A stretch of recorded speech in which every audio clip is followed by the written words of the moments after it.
Okay. All right. We should be going. My name is Mr. Mock, and I am Scarred for Life. And we are back with Manny, and we're going to have a conversation tonight. How you doing, brother? Hello. Doing all right, brother. How are you? Not too bad. It's been a while. It's been a while. It's been a while. Sure has. A lot of stuff's been happening out there, hasn't it? Seems that way for sure. Yeah. Um, well, let's just start like on the political side of things, okay? Sure. Yeah. Like, did you get what you voted for? Uh, I guess we did. Yeah. You think? I mean, this is pretty much right. I guess they're not trying to. We didn't vote to have all these killings, you know. Me, I But mean, like, be like Nazis? I think that might be overstating it. Like I I, had a I, friend write to me. He uh, goes, "Did you see the execution?" yeah. Right. And I think that might be overstating it. It's You not. know. Not at all. Well, what I mean by that is like an execution implies like a dispassionate, totally in control. The person's totally harmless. There's no struggle, No. and in the back of the head, boom. That's what That's an happened. execution. That's what I, I happened. I know they shot him in the back of the head, but it wasn't Well, dispassionate. Like it was a killing. It was manslaughter. You could say homicide. You know what I mean? no, that was summary execution. The guy Uh, decided to be the judge, jury, and he was the executioner. That was murder. yeah, you could say yes, murder. I No, can see that. it's not. You You know, could say it was. That was murder. okay, yeah, but that's fine. I can agree with that. But Right. I wouldn't go So as far as saying like execution. that is what execution is. But there's a so for example, maybe it's a me thing, but when I think execution, right, like the Nazi example that you brought up, like Yeah, it's like it's like a totally helpless person that has zero capacity to resist, that's standing what still. happened. Well, but hear me He out. was on Standing his still. hands and knees. Both of Yes, his empty hands were flat on the ground. I saw that, They removed his firearm from the and then they holster on killed his him. waistband, and then they shot him in the back of the head. That's Right. execution. If I He was summarily executed. I would say if it was a single person that like put him on the ground, took away his firearm, and then shot him in the back of the head, I would say yes, that's an execution. The But now whole when it's like a what? dog pile of like 10 people, Why? What's? I don't see the distinction. because everybody in the dog pile like So has it was just killed. a mob killing. That's just a Right. it's a mob execution then. Like maybe like a lynching would be closer, you know, Well, than an like what I'm saying is like execution and like when I think about Schindler's List. mm-hmm. There's like a guy that's like marching and he's like one boom, two boom, three boom. It's not like he's like having to take a firearm from the guy. You know what I mean? Well, let's see what it says here.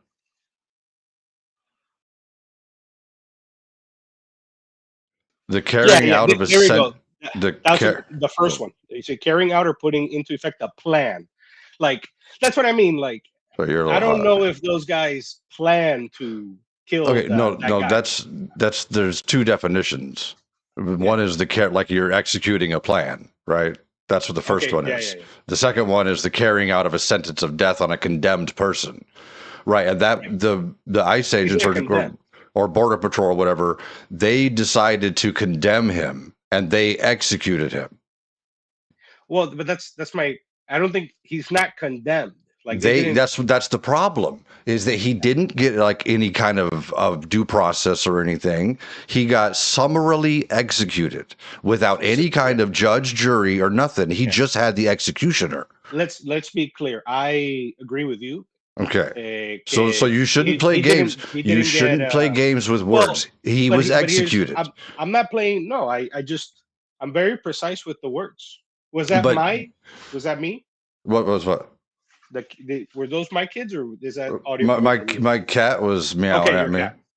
Like I thought it was my kids, dude. I was like, what happened? Okay, No, my cat okay, was meowing at me. okay, I didn't know the mic would pick that up. I'm not sure, yeah. but no. No, he was executed, and you really shouldn't play with words. It wasn't anything like it was kind of an okay killing or nothing like that, or it was No. justified. I'm not He saying it was was. I'm not saying it was. executed. Let me agree with you. He didn't get a judge. He didn't get a. He wasn't. He wasn't He even. didn't get a What's the judge. He word? didn't get a jury. All he No, got before. But was the even before that. executioner. But even before that, like before you go to a judge, before you go to a jury, there's like a. You have to be like charged. You have to be. Exactly. You have to Yeah. be Yeah. like there Yeah. needs Yeah. to be an There's none of that. investigation. There was There's none nothing. of that. There Right. was nothing. That was just a Right. summary execution. But again, you see, you're adding the word summary and execute. Yeah, but How do I what do can't you say know that? what that I can't say that. means? I know when it's been used in history, But like no, a summary what did execution. the word summary execution mean? I mean, yes, That means that without a you just trial. decided Yeah. that you're going to kill him and you carried it out. That's it. Right. And that's what happened. But He what didn't I'm get any kind of I agree with charges. you. He didn't get any of that stuff. I He agree with just you. got executed. That's the definition of I summary execution. but He was I think to summarily make it executed. but I think to make it a summary execution, like what you're saying, right? To make it that he would have had to have been on some kind of like execution list or something. Like we're gonna kill whatever his name. I don't even know his name. Oh, we were gonna kill that guy, and then they killed him. It can't be like a happenstance of this particular encounter. This scuffle happens. They knock him down. They take his gun, and then they shoot him. Right? That's like a killing. Right? That's like an Right. extrajudicial killing. Yes. Right? Which would be And I'll an say that. execution. But I guess listen, if we can agree on the facts, then the Hmm. whatever word that we use to describe it is secondary. I can agree with you, kid. This was pretty bad, bro. Like I saw it. I'm even talking to my friends. I'm like, because this is let me say this, okay? And this is the part that I've been like, whoa, what? Like I had the same feeling. Let me not go there. I'll tell you after. I didn't like what my people were saying, and by my people I mean like the people that I like associate with politically, I suppose. Yeah. Because what I saw was like, okay, so this guy gets killed. You would say summary executed. I would say whatever the synonym. Wrongfully murdered. Wrongful, yeah, like police brutality, killing. The same problem, right? Murdered. But like, yeah, murdered. Or whatever, murder, killed, manslaughter, whatever it is. It's bad, Murdered. right? But listen, what I'm saying is, what I didn't like was, so I saw the video. I was like, bro, this guy did not deserve to die, right? Like this is not a good look, Definitely not. And yeah, and then it was like they were like trying to bring up like some video of him dressed in drag or something, or like a picture of him dressed in drag, or like him at a protest like a week earlier kicking a car, or like what do you call this? I have no idea what you're talking about. Okay, this is all my side of the political bubble, right? You know what I mean? Like the right wing that makes up stuff all the time, bubble that lies, I don't even think it was the guy in drag. I don't think it was the guy in drag. Probably not, because it was all a bunch of bullshit. It didn't look like it. I was like, dude. I was like, how do we know this is but that's my point. I was like, even if it was that guy, right? Like, so what? So bro? what? So now it's okay to kill this guy because he's like, right? No. And that's what I was like. I was like, bro, these people need to take a step back. Like, I was like, we can't be like, the same Second Amendment people that are right, that held up Rittenhouse as a hero. Yeah, bueno, Rittenhouse, or do you remember when Obama, when there was some type of like land dispute or something with some ranchers? Ruby Ridge, right? I don't know. I think it's Ruby Ridge what you're talking about. In Montana or Idaho, something like that. Idaho, so one of these places. But it was during the Obama administration. It was like 100 people showed up with rifles and they had a standoff with the police, right? Okay, those people were like heroes or something, right? You know what I mean? And now it's like, well, you shouldn't take a gun to a protest. It's like, that's bullshit, right? Because that's called being an American. That's what So I'm like, what do you mean we can't take a gun? Like, and the thing is, this guy, it's not like this guy took out the gun, because it'd be different if he like took out the gun and he was like, hey, right, but he didn't. Yeah, but he didn't. He didn't brandish it or nothing. When they took it from him. When they took it from him, both of his empty hands were flat on the ground. Yep. Yeah. That's Yep. what I'm saying. And he So had already been pepper sprayed. yeah, him And and the lady that he was trying to help. and he was, And yeah, I saw the he video. died. So you understand that, right? He died a hero. He died trying to Yeah. help a woman who had been needlessly pushed to the ground. His last Bueno. words were, "Are you okay?" Yeah. And then they murdered him. Yeah. That's what Nazis do, Manny. Bueno, that's what, difficult situations and some people that are That's trigger happy. You know what I mean? no. Yeah. Because that guy didn't have to be a Nazi to kill him. That's Okay. my that's Okay, my point. He doesn't true, have to be a true. He Nazi. didn't have to be a Nazi. Yeah. That's true. Right. That is very true. He didn't have to be a Nazi to murder him. The Yeah. whole group of them who are doing the things that Nazis do don't have to be Nazis. That's cool. I suppose I can grant you that one. I mean, Okay, what they about have a lot of the similarity with Nazis. They wear what about uniforms. the killing of Renee Nicole Good? Did you see? You So, saw that one too, I right? saw that one. Even that one, I was like, now this one, I was like, well, when you look at the video from the bystander, Did when I you saw it, see I was like, Did you see the recreation, the 3D computer recreation based on all the available data that they had? no, I just saw the two, Where like he the one that holds out his his camp. gun, was as she's driving by, he shoots I thought, once through the windshield, once yeah. through the side that goes in her chest, and once from the direct from like 90 degrees from the side right through her temple. He executed her like the mob. Well, I didn't see that. What I did Yeah, see was, you should check it out, man, because it's but either way, I saw the bystander video. When I saw the bystander video, I was like, dude, that guy was quick to pull the trigger. right, and That's what I thought. it's against all law enforcement policy to put Yeah, yourself I in was like, front of where's a the vehicle like backstop? that. Like Well, he everything he did was completely opposite of what but let law me enforcement does.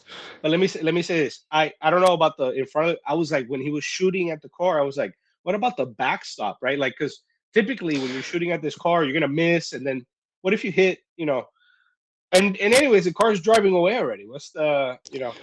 But anyways, but when I saw Yeah, it from his, just that shooting at cars that are driving away, that's against my policy. yeah. I mean, come But when I on, saw you don't do that. his, I Okay, was like, check okay, I this can, out. yeah. You see this? But You see it? here's that photo Do on you? the right is AI though. No, it's not. Yeah, it is. The guy's missing a head. What? What are you The talking guy about? This guy right here, where it has yeah. a beanie on. No, there's no head on that photo. This guy right here has a beanie on his head. It's you. You don't know if you can see it right there, but he does. And I've seen that photo. So there was a dog pile on him when he got killed. There was like 10 agents on him. It wasn't like that. Do you dispute the fact that this is the way that Alex Preddy died? No, he died like that. He died just like this, right? And did this guy over here? Did this guy die like this? Yeah, that's a famous. So what? That's a famous photo. Right, and so is this now. Yeah, these are now two very famous photos depicting the same exact type of behavior. The photo This on the right is Nazi AI. behavior. Yeah, but the photo on the right is AI. Did Alex Preddy die like that? Did he die like that with a gun to the back of his head, being held down on the ground? But yes or no? Yeah, Manny, stop. But that photo's AI. Manny, is that how Alex Preddy died? Not like that in that photo. Okay. That's an AI photo. Okay, I am not saying that exact photo, even though I do believe that is a real photo because I've seen the video that it came from. The video doesn't have three guys. Stop. It has like stop. 10. Okay, stop. That particular angle shows that particular angle. Okay, did he die that way? Yeah, pretty close. Yes, he did. That's what Nazis do, Manny. That's why the picture looks exactly like the one where the Nazis executing the guy too. But that's why they have side by side, but that's an AI photo. Okay, I was doing that because that's a very, very good example of the comparison of the behaviors, isn't it? It's a nice like propaganda. No, Manny. Yes. You want to talk about propaganda? What was the first thing that the White House said? I don't know. You didn't listen to them?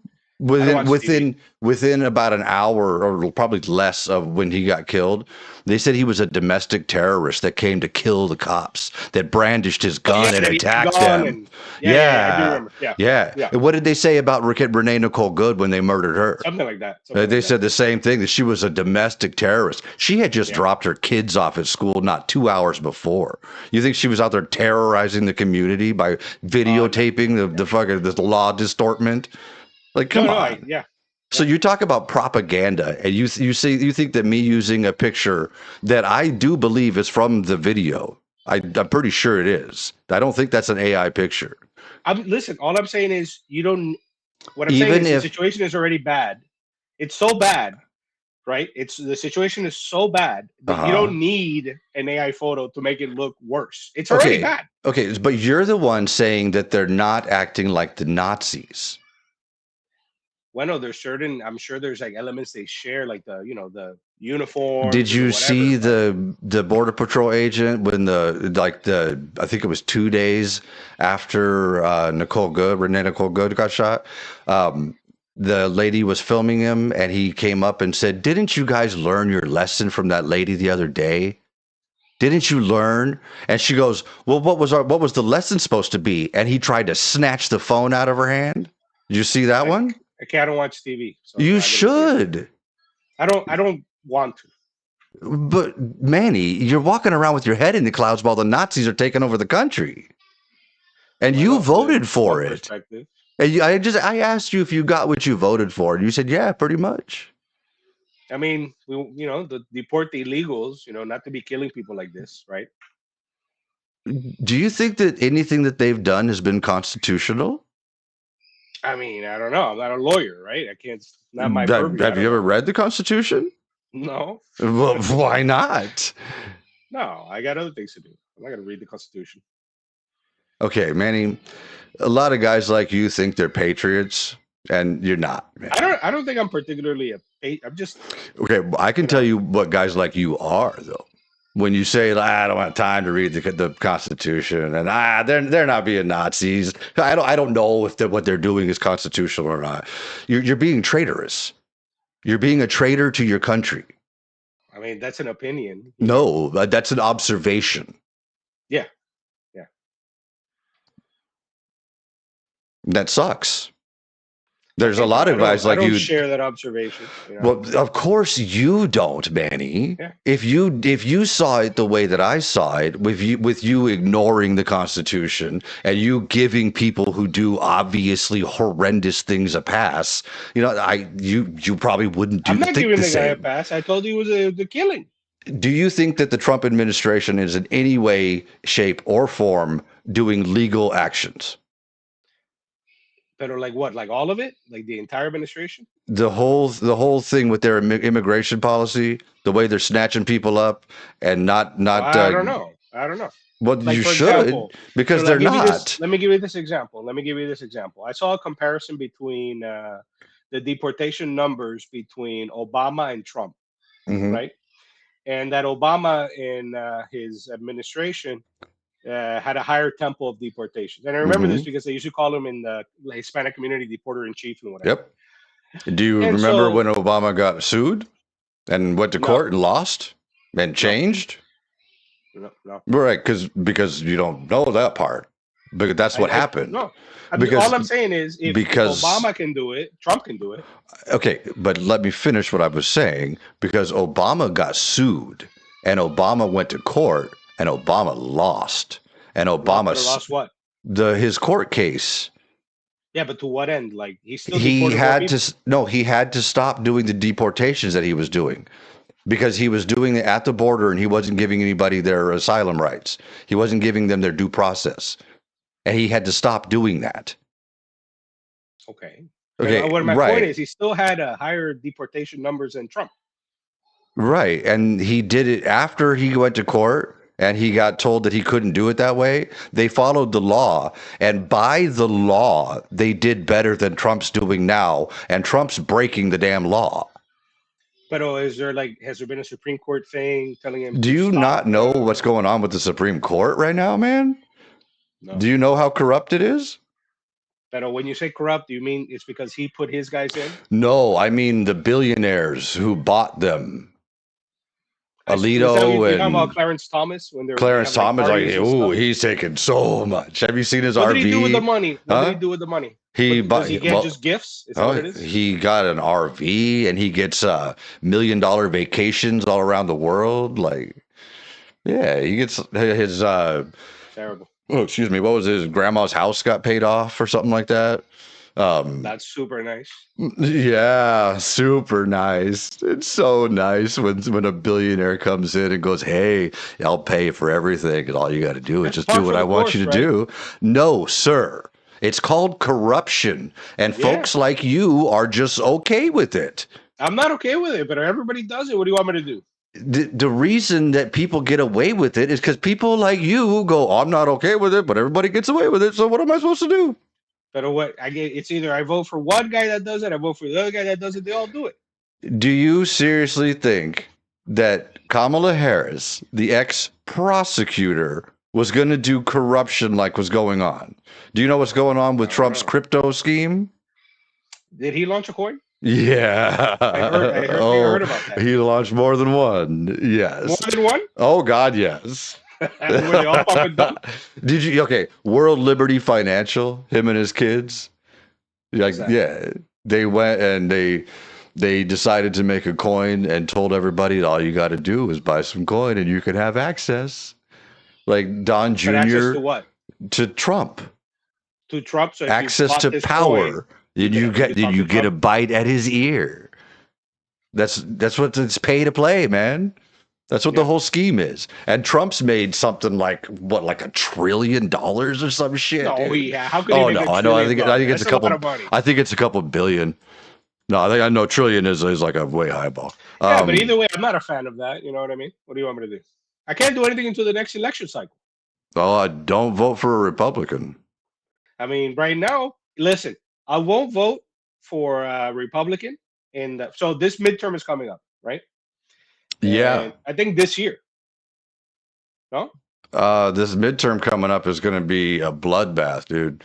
The Okay, but this is what I mean, right? So as long as the Democrats present a reasonable person, you know, well, okay, I'll vote for the Republican. this is the I mean, excuse me, I'll vote for the midterms. Democrat. The midterms are coming up this year. Say for my like House Representative and the Senate And the and the Senate. whatever.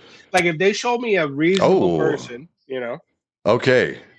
Okay. I was off by when I said trillion. I meant billion. that's a lot. Okay. Donald Trump and his family have made at least $867 million in income from various cryptocurrency ventures since his reelection. Like $867 million That's a just lot of victims. right. And that's because he's the president. And you Yeah. get that, right? That's a grift that he's doing because he's the president. He's got Yeah. that pull, and people all around the world get to go in and give him anonymous money. Yeah. Where there's no tracking it. There's no saying, "Hey, this guy from Saudi Arabia just gave you $100 million." I think he's Right. robbing them too. I'm sure. Oh, of course he You know what I is. mean? Like, Everything I don't think he's like selling up. I think he's just robbing everybody. This That's- guy's no real ethics you know? at all. No. Yeah. That's why Yeah, I don't he's like a understand why you voted for him, man. Did you Hey, not know man, that at the listen, time? I did. You did know that at the time. See, that's why I got a problem with it, man. Come on. So what do you want me to do?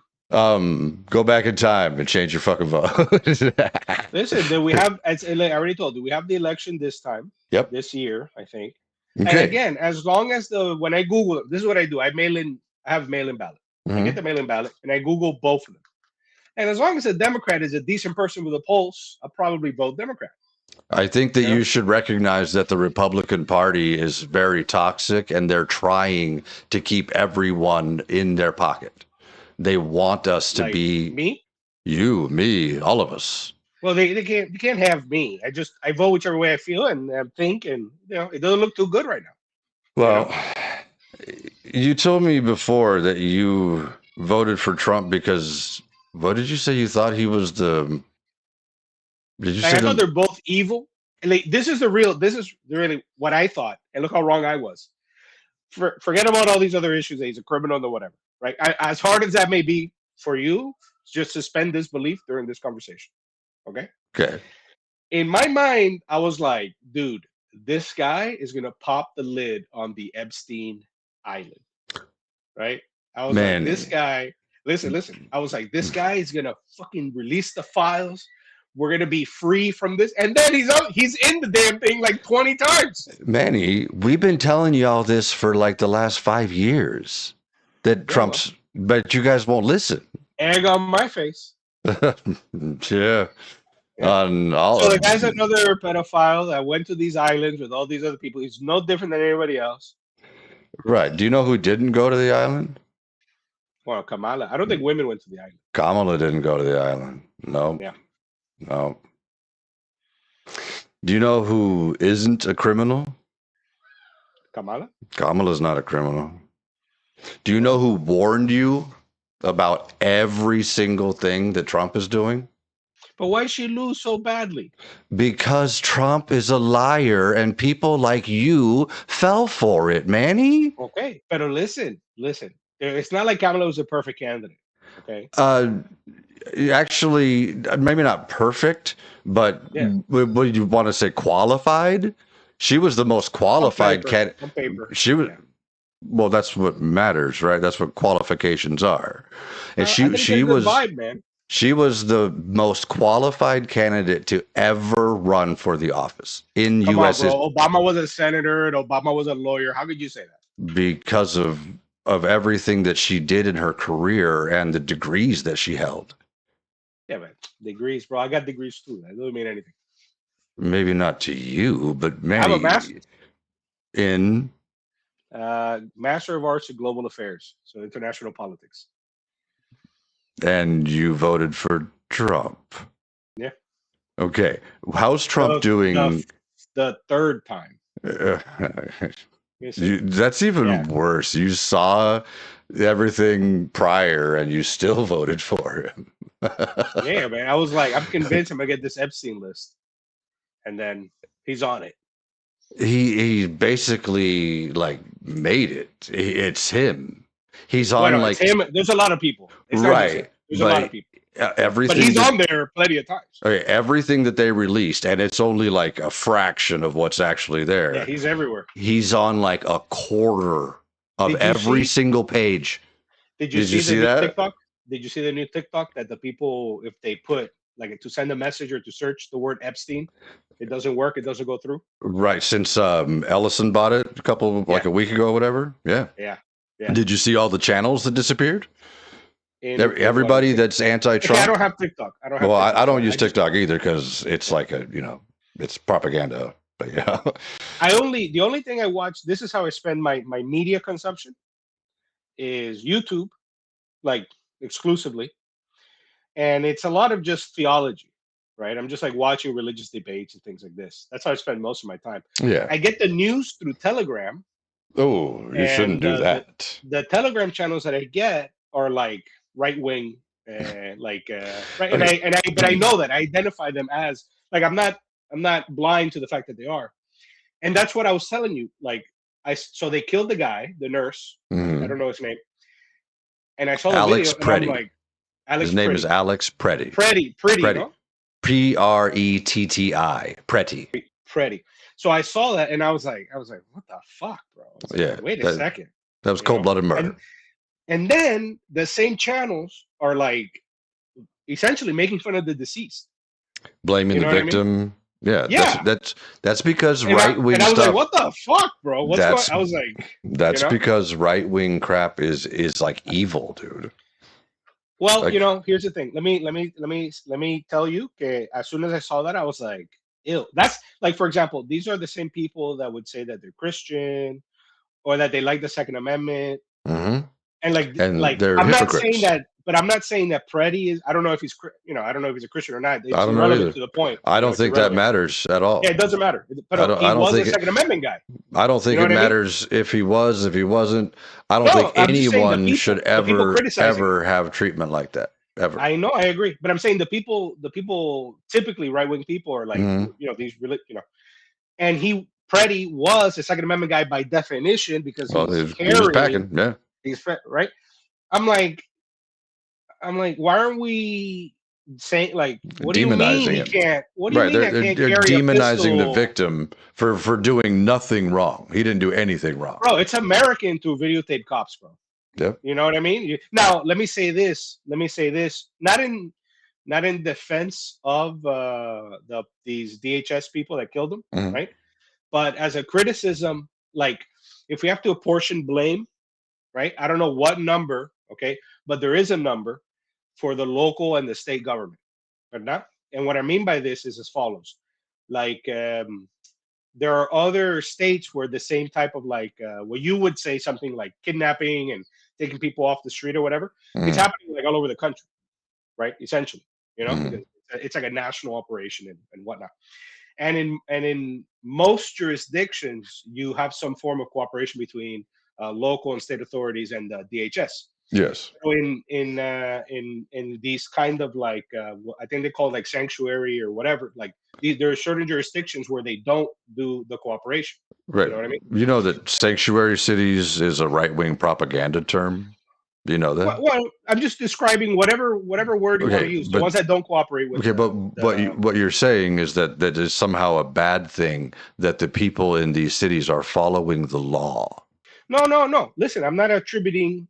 I'm not telling you bad or good. That's their business. Okay. This is their.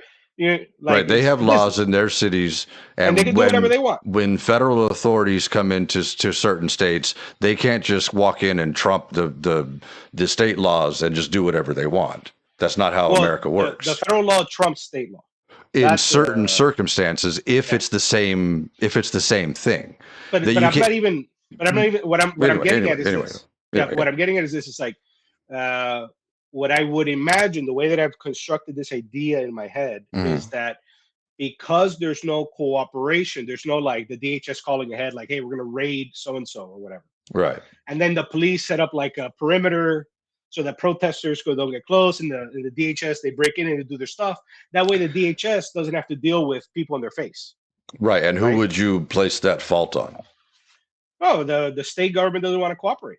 You just said that normally there would be like a call and there would be some coordination where the feds would phone up and say, hey, this is going to happen. We want you guys to be aware of this. Right. So or plan it together. Right. Right. So usually in law enforcement operations, that does happen. We have multiple examples of that throughout the history of law enforcement in America, right? Right. Yeah. So I don't think that the fault for that is going to fall onto the state authorities who are used to doing that with federal authorities. But they're not doing it for immigration raids. I think that the fault for that falls on the immigration under this administration, who is like amateur hour that doesn't know what the hell they're doing and is going out and doing unconstitutional actions and violating people's rights left and right on a daily basis. I think that's where the fault lies. Do we have a case, like something that says that, like, hey, they did this. They murdered Alex Preddy and Renee Nicole Good. We saw it with our own eyes. But this is what I'm saying. The murder, right? That I agree with you.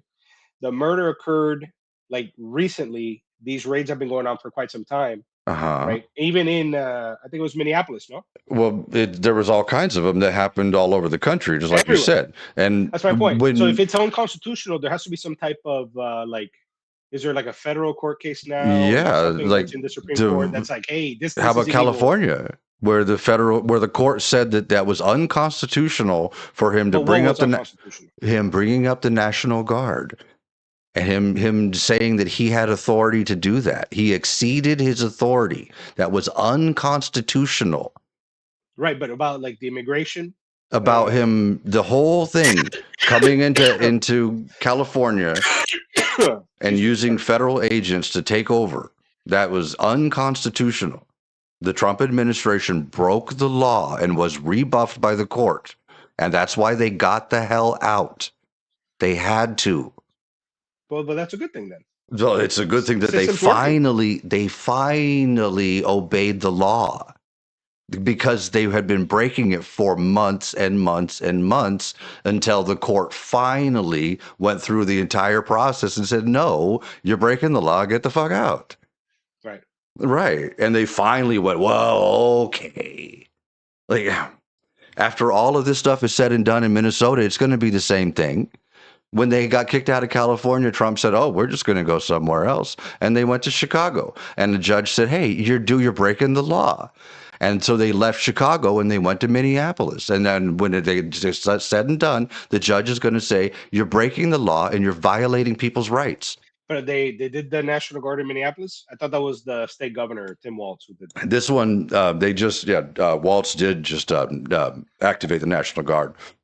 But that's good. It is good, except that it sets off a standoff. Like, do you understand what the Trump administration did? How many ICE and Border Patrol agents they sent into Minneapolis? Just the city of Minneapolis, not the state. The city of Minneapolis, they sent 4,000 people. How big is Minneapolis? The entire police department of Minneapolis is like 965 people. No way, that little? Yes, and they sent 4,000. Mm-hmm. What is the population of Minneapolis? Less than 500,000. It's not that much. Minneapolis PD size. Mm-hmm. Oh my God! Right? How much? How many? Approximately 600 sworn. Oh, officers. see, yeah, 600 sworn, and they probably have some staff that fill out the other like 300. And it says the charter requires minimum 731 staffing. Right. Probably from like the defund the police. Is that not? No, it's not. What are you talking about? Yeah, there's a lot of these people that they pass like lower budgets. Okay, so think about that, Manny. If you're a city cop, right, and all of a sudden you're outnumbered by the feds 4-1, more than 4-1, more than 4-1, yeah, more than 4-1, and the feds are doing. It's quite a lot. Yeah. And the feds are out there doing whatever they want. They're snatching people up.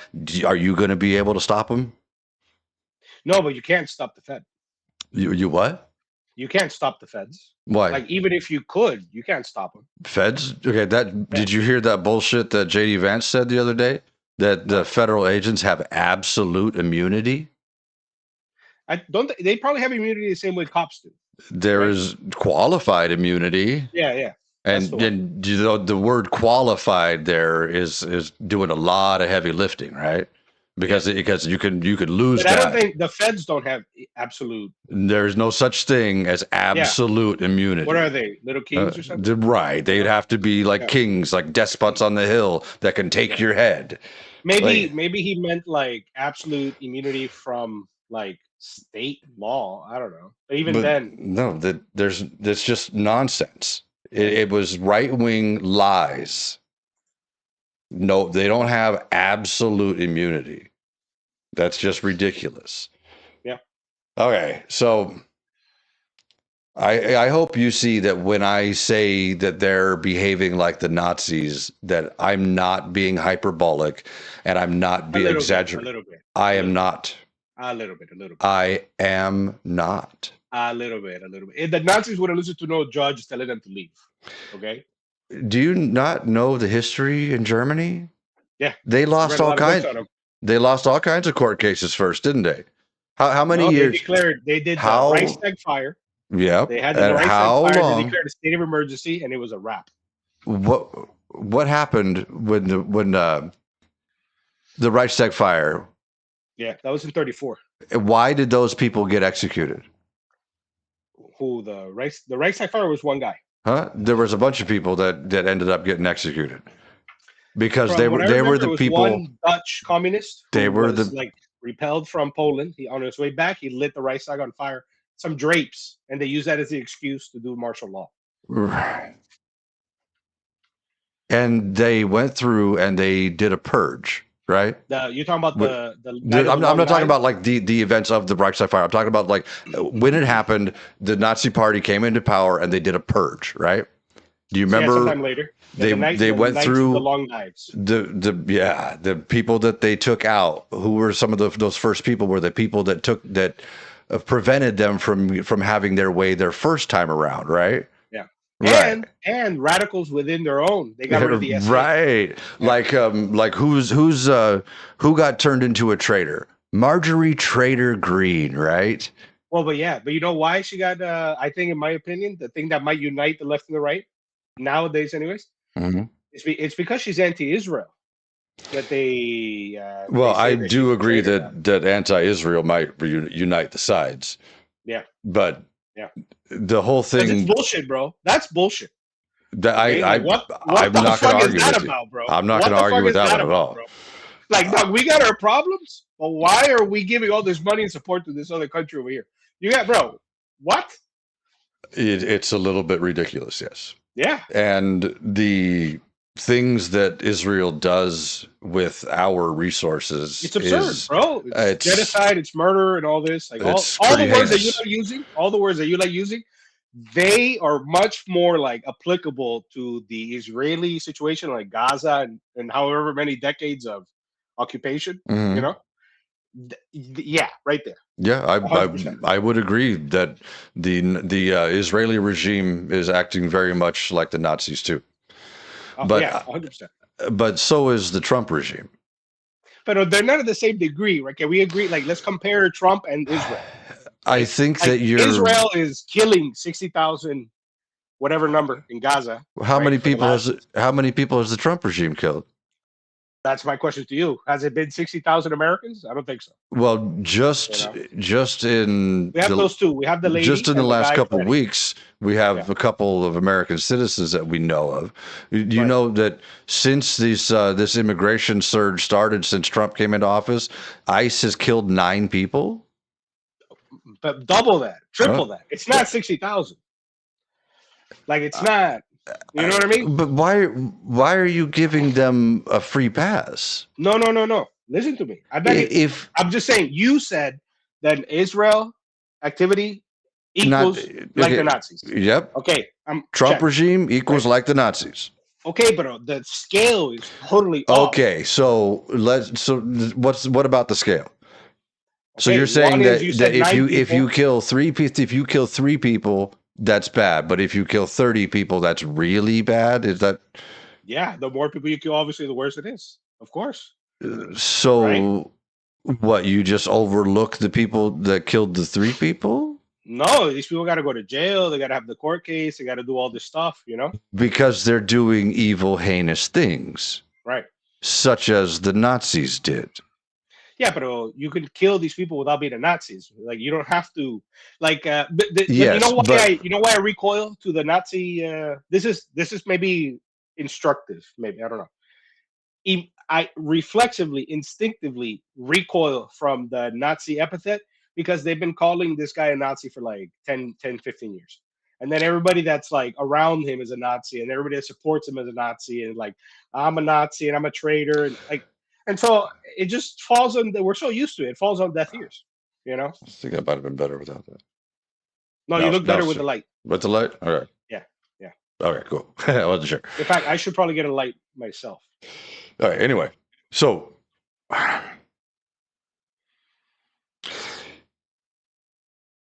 you're saying that they're bad people in Israel and in the Trump regime, right? But well, no, in Israel, what I would say about Israel is like this is a state policy of like annexation, right? You Like, mean like Trump? We're yeah, going but to it's take not the state Greenland. policy. Well, yeah, that would be the comparable example, right? Boom. Okay, Yeah. so he didn't get the chance to do it, and he backed down because he saw how politically unpopular it was going to be. Oh, 1 second, 1 second. uh, Just plug in. okay. All Yeah. right. So he didn't do it. No, So he's a you're clown. But this is what I mean. He's a clown. okay, I but can't believe he's even saying this. okay. So You know what do what you I mean? think? What do you think about Venezuela? But the Venezuela was a good one. No, it wasn't. Yeah. No, it wasn't. Well, listen, we're gonna use the military against anybody. Let it be against this dictator in Venezuela. Get him out of there. Why would we attack someone? Like Venezuela. Yeah. Because they got all this oil that they're not Okay. pumping out. Wait. You're saying we should be Saddam Hussein? I mean, in our hemisphere, yeah, it's like the Monroe Doctrine, but like version 2.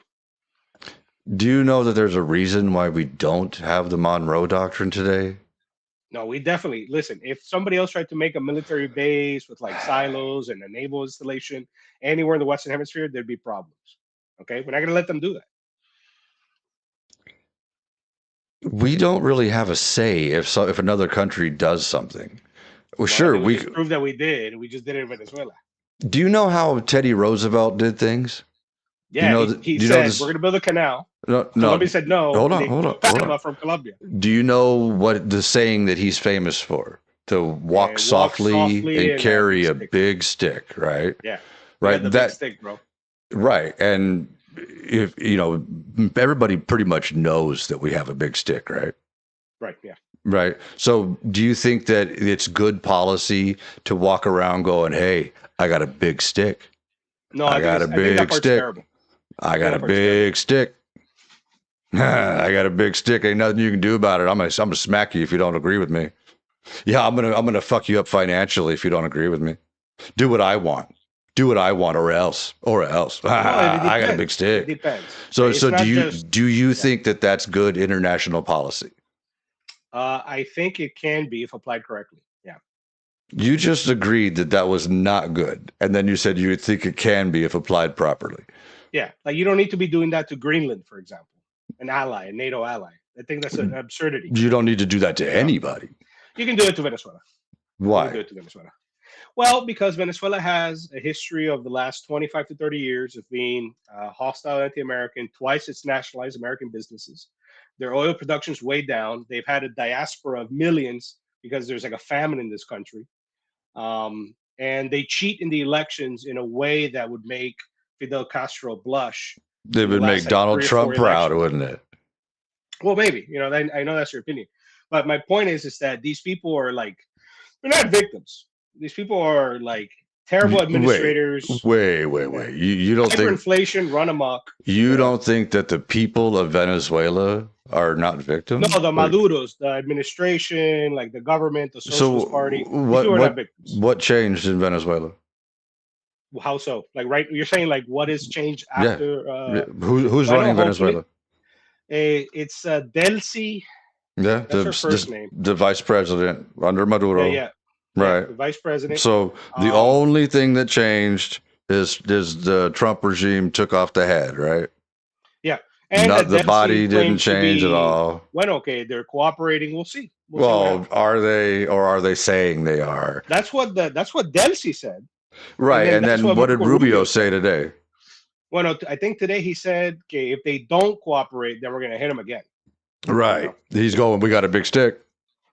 We got a big stick. but with these people, no problem. You gotta let them know. See, that is a very bad idea. Not because of anybody else, but because of us. Because we don't do that. What do you mean? That's what two-bit fucking punks do, man. We've been doing that every year for the last like 100 years. What are you talking about? No, we haven't. Yeah, No, we haven't. We have been setting standards. the only president to not attack another country was Jimmy Carter. Other than that, everybody's been bombing everybody. There have been strikes when like that Yeah, when the this president was a thinks it's strike. warranted. I don't think that going through and like kidnapping the sovereign of a foreign nation would like be Bro, comparable that to thing was like anything. Star Wars, bro. We're making people throw up with like sonic weapons. That thing was crazy. I don't think it was a good It's like thing at Manuel all. Noriega in '92. It was like I don't think that getting was a Manuel good Noriega. thing in Bueno, Panama. okay. Right? Okay, but you have a narco leader pumping drugs into the country. The same thing. You know that, for example, Okay, the well, guy. what Yeah, drugs are coming through Venezuela? that's a great question. Listen, Because Trump said the it's all about wife. fentanyl, Bueno, I and don't know what it that is. don't come from Venezuela. I don't know exactly what it is, but what I can tell you is this. This is what I mean, and this is verifiable.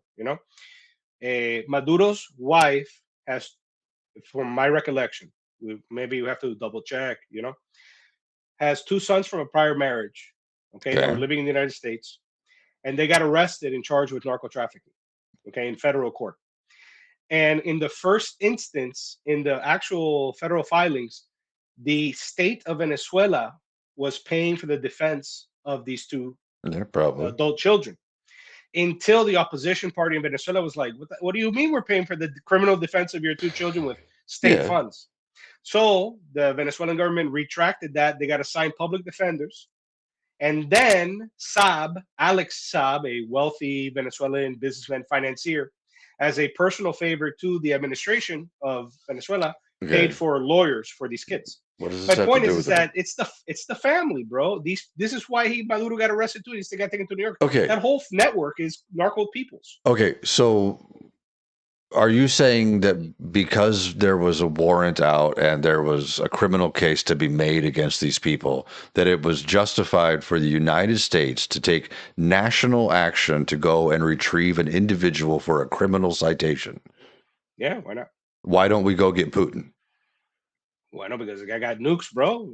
You know what I mean? Like Why you don't we do go the get weak suffer, Netanyahu? the strong. Oh, well, Netanyahu because he owns this country. You can't get the guy who's running you. You know what I mean? That's why we don't do the Netanyahu. Okay, but the strong do what they will, the weak suffer what they must. Venezuela's weak. So what if Trump just makes up a charge against, he doesn't like what's his name from France, Macron, Macron, yeah, but he doesn't like him very much totally with his dangerous. I mean, sunglasses. What if he that's a just country that has goes, nukes too. what if he just goes, Macron is doing things against the US and I'm issuing a personal arrest warrant? Can he send the US military in to get I him? mean, no, there's no personal. He don't have these attributions. You know, So what do you the think thing with it, do you Maduro was like 10 years old, 15 years old. right. So why did Maybe not that old, but okay, it yeah. preceded his administration. In fact, I think it was Biden. I think it was Biden, the one that through the DOJ, the Biden administration is the one that did the what do you call it?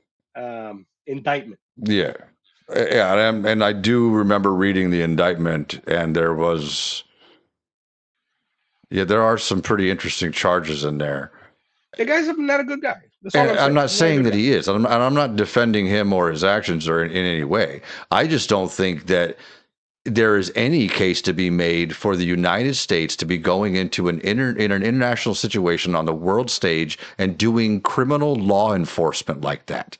I think it sets an extremely bad precedent. Do you know what Iran did the other day? No. They said that they got a prize out for Trump now. They said Well, that they have good issued. luck collecting. Hey, stranger things have happened, man. No, but these here's the thing. We this is where even my education, when I got my master's degree, I feel like it's too much theory and not enough like practice. And what I mean by that is, like, for example, you made the statement that this creates a precedent, right? Um, yes, I mean, in a legal sense, it does. But what you're missing from this equation is not too many countries in the world, if there are any, have the capabilities to do what we did. So it's Your like, entire argument comes down to we have a big stick. yeah, yeah, nobody matches it. So even, it's So like a precedent of the giants. okay, You know? does might make right? Oh yeah, in the international area, yeah, in the international arena for sure. That's the foundation of You international law. Is that it's no, it's victor's not. rules. No, it's not, Manny. Might does not make right. Well, no, let me ask you this: That's if like the might didn't make opposite of the right, basis of society. but listen, Like, what are if you might, talking about? in fact, I'm going to give it to you: the civil, domestic, and the international. If might didn't make right, then how come the 5 permanent seats to the UN with veto power are the winners of World War II? You mean the people who founded the organization? The winners, the ones that found exactly the ones who wrote the rules, They made it. because they won the war. So right? yeah. That's my point.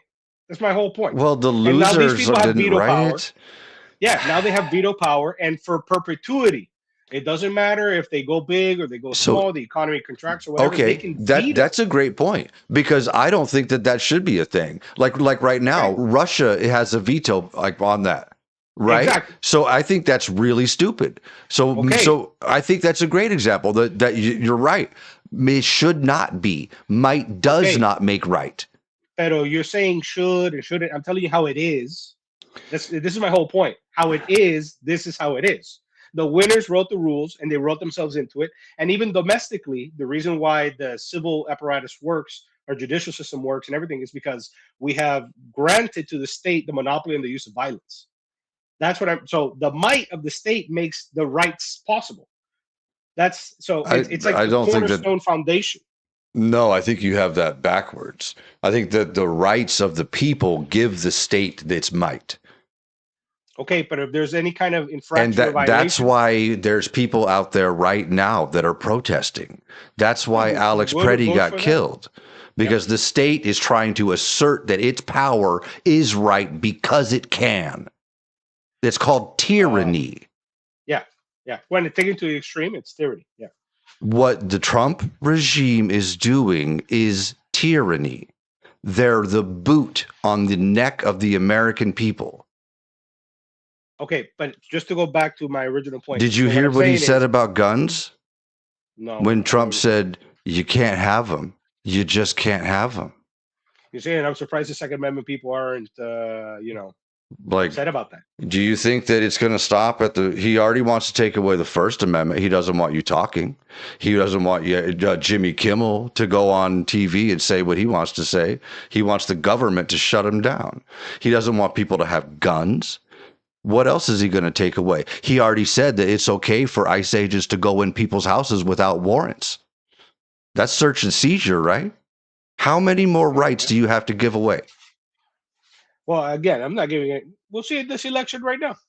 We'll Okay. have this election. You know what I mean? It'll probably be a blue. You said a blue wave or whatever you said. I think it's going to be a blue bloodbath, man. My other friend, he said the same thing. It's going to be a blue wave. Okay, then. But my point is if that happens, if what you said, which historically, it should hold out. Yeah. Party, but even without the ICE killings and even without all that stuff, historically, even without all that, it usually holds out that the sitting president loses the midterms. Yeah. So now add to that the ICE killings and the deportations or whatever. And right? Trump is historically unpopular. Okay, granted. So, but my point is, if the blue wave occurs, it kind of underscores the fact that the system is legitimate. It's a democratic system, and it swings from left to right.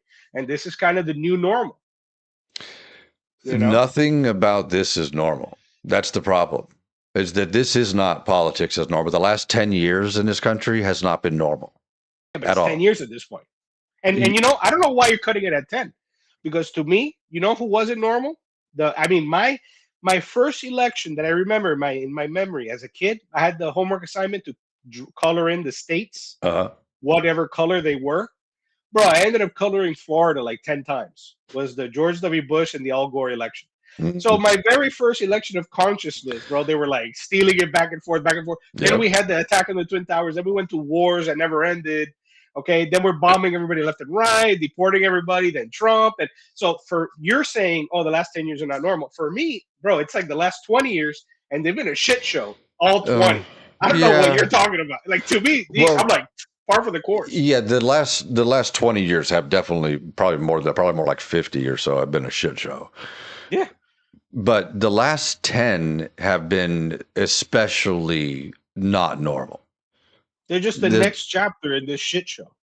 In my opinion. I don't think it. Well, I mean, it is that it's history now. So yes, it is the next chapter. Yeah. But I don't think that this being normalized is okay.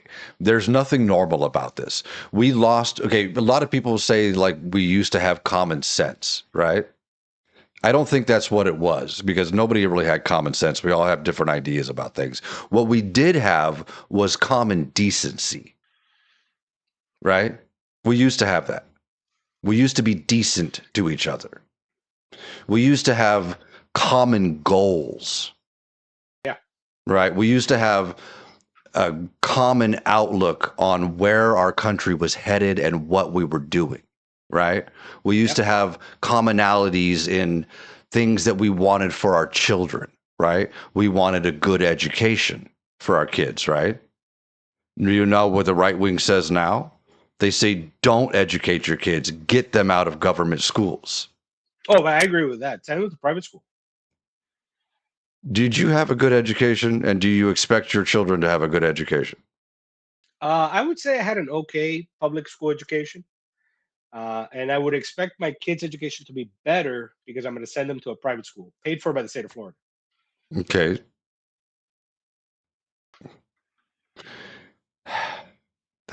I can tell you some stories from G. Holmes Braddock Senior High. Yeah. That would turn your hair white. Okay, I'm going to ask you a question about a guy that you may not have ever heard of. Do you know the name Roger A. Freeman? I don't think so. Let me bring this guy up real fast.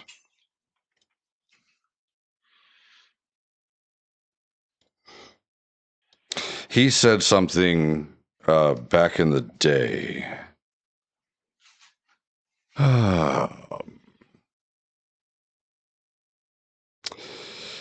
Right here. This is weird. It was supposed to be, we are in danger of producing an educated proletariat. That's dynamite. And he meant that not in a good way, like it would blow up in our faces. We Yeah, have to right. be very selective on who we allow to go through to higher education. Okay.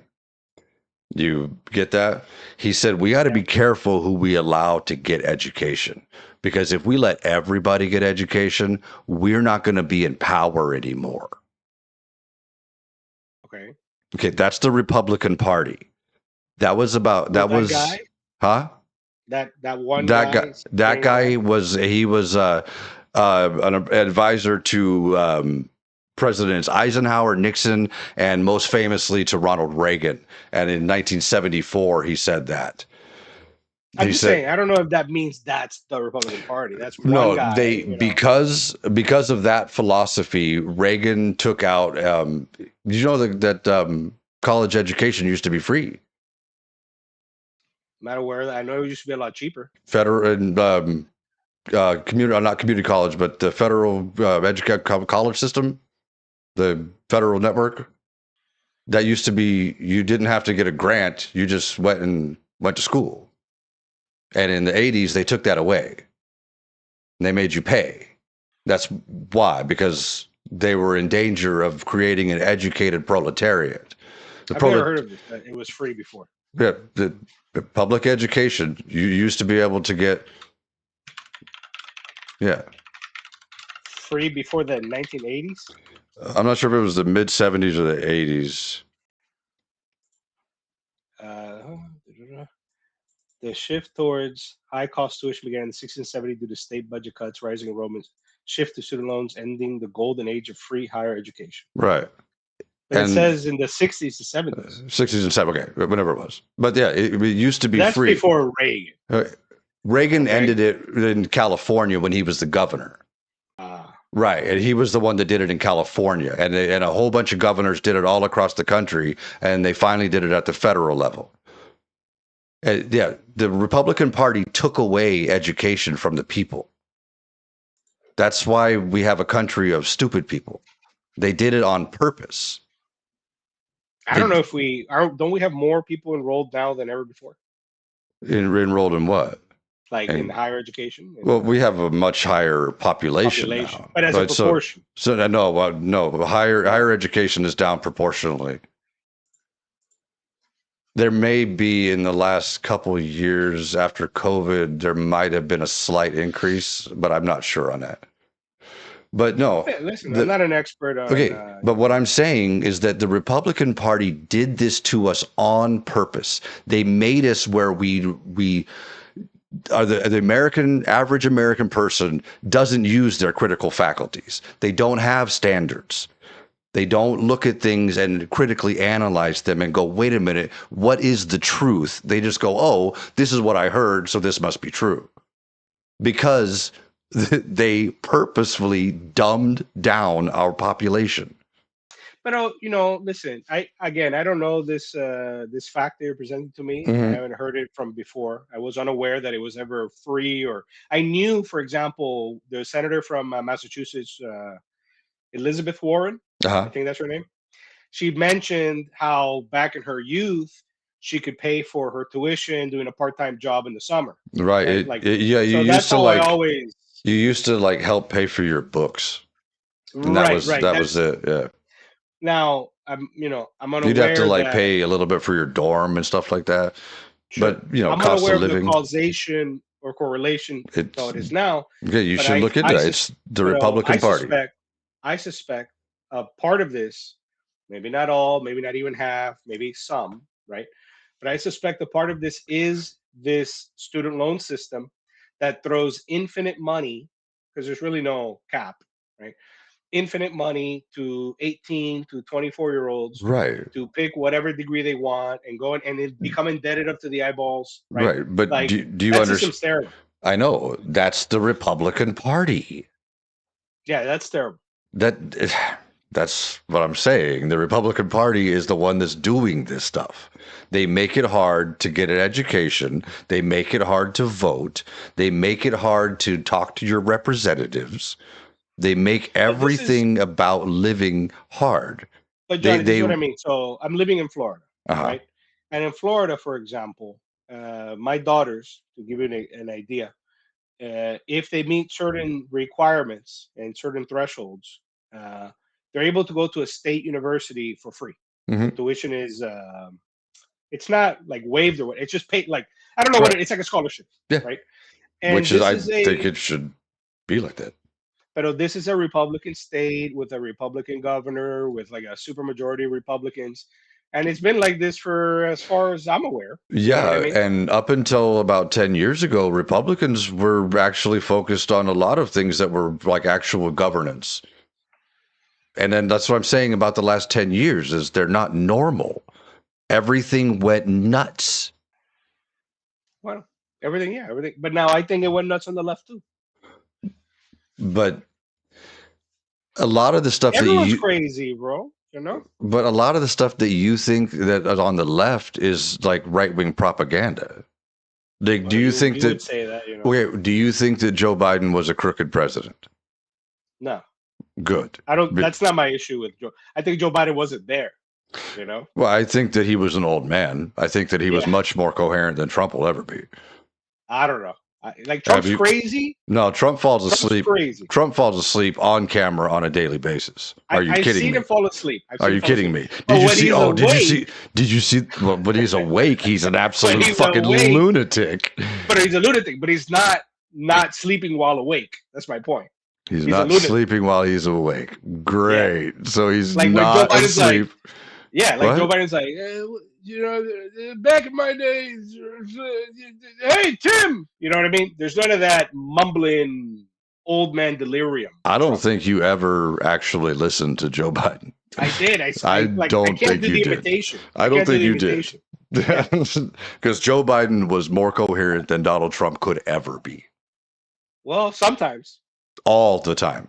Well, like you look, we There- saw the I'm debate. not He saying- didn't do good in the debate, right? That's my He point. definitely had some moments in that debate where I was That's what I that's was what I'm watching saying. that and I seriously yelled at the TV like, "Come on, old man!"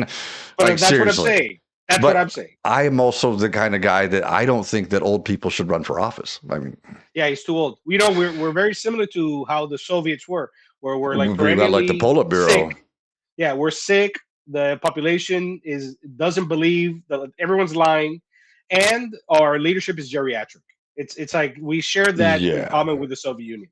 When the first Trump administration said that they were operating on an alternate set of facts, I knew remember we that. were cooked, man. We were cooked. I remember that. With the day one, the guy was like, "No, the crowds were the biggest ever," and they were like, "No, they weren't." They're like, "We have We're- alternative facts." Alternative facts. Like, Like, what the fuck? Yeah, And- dude, what and the then- fuck?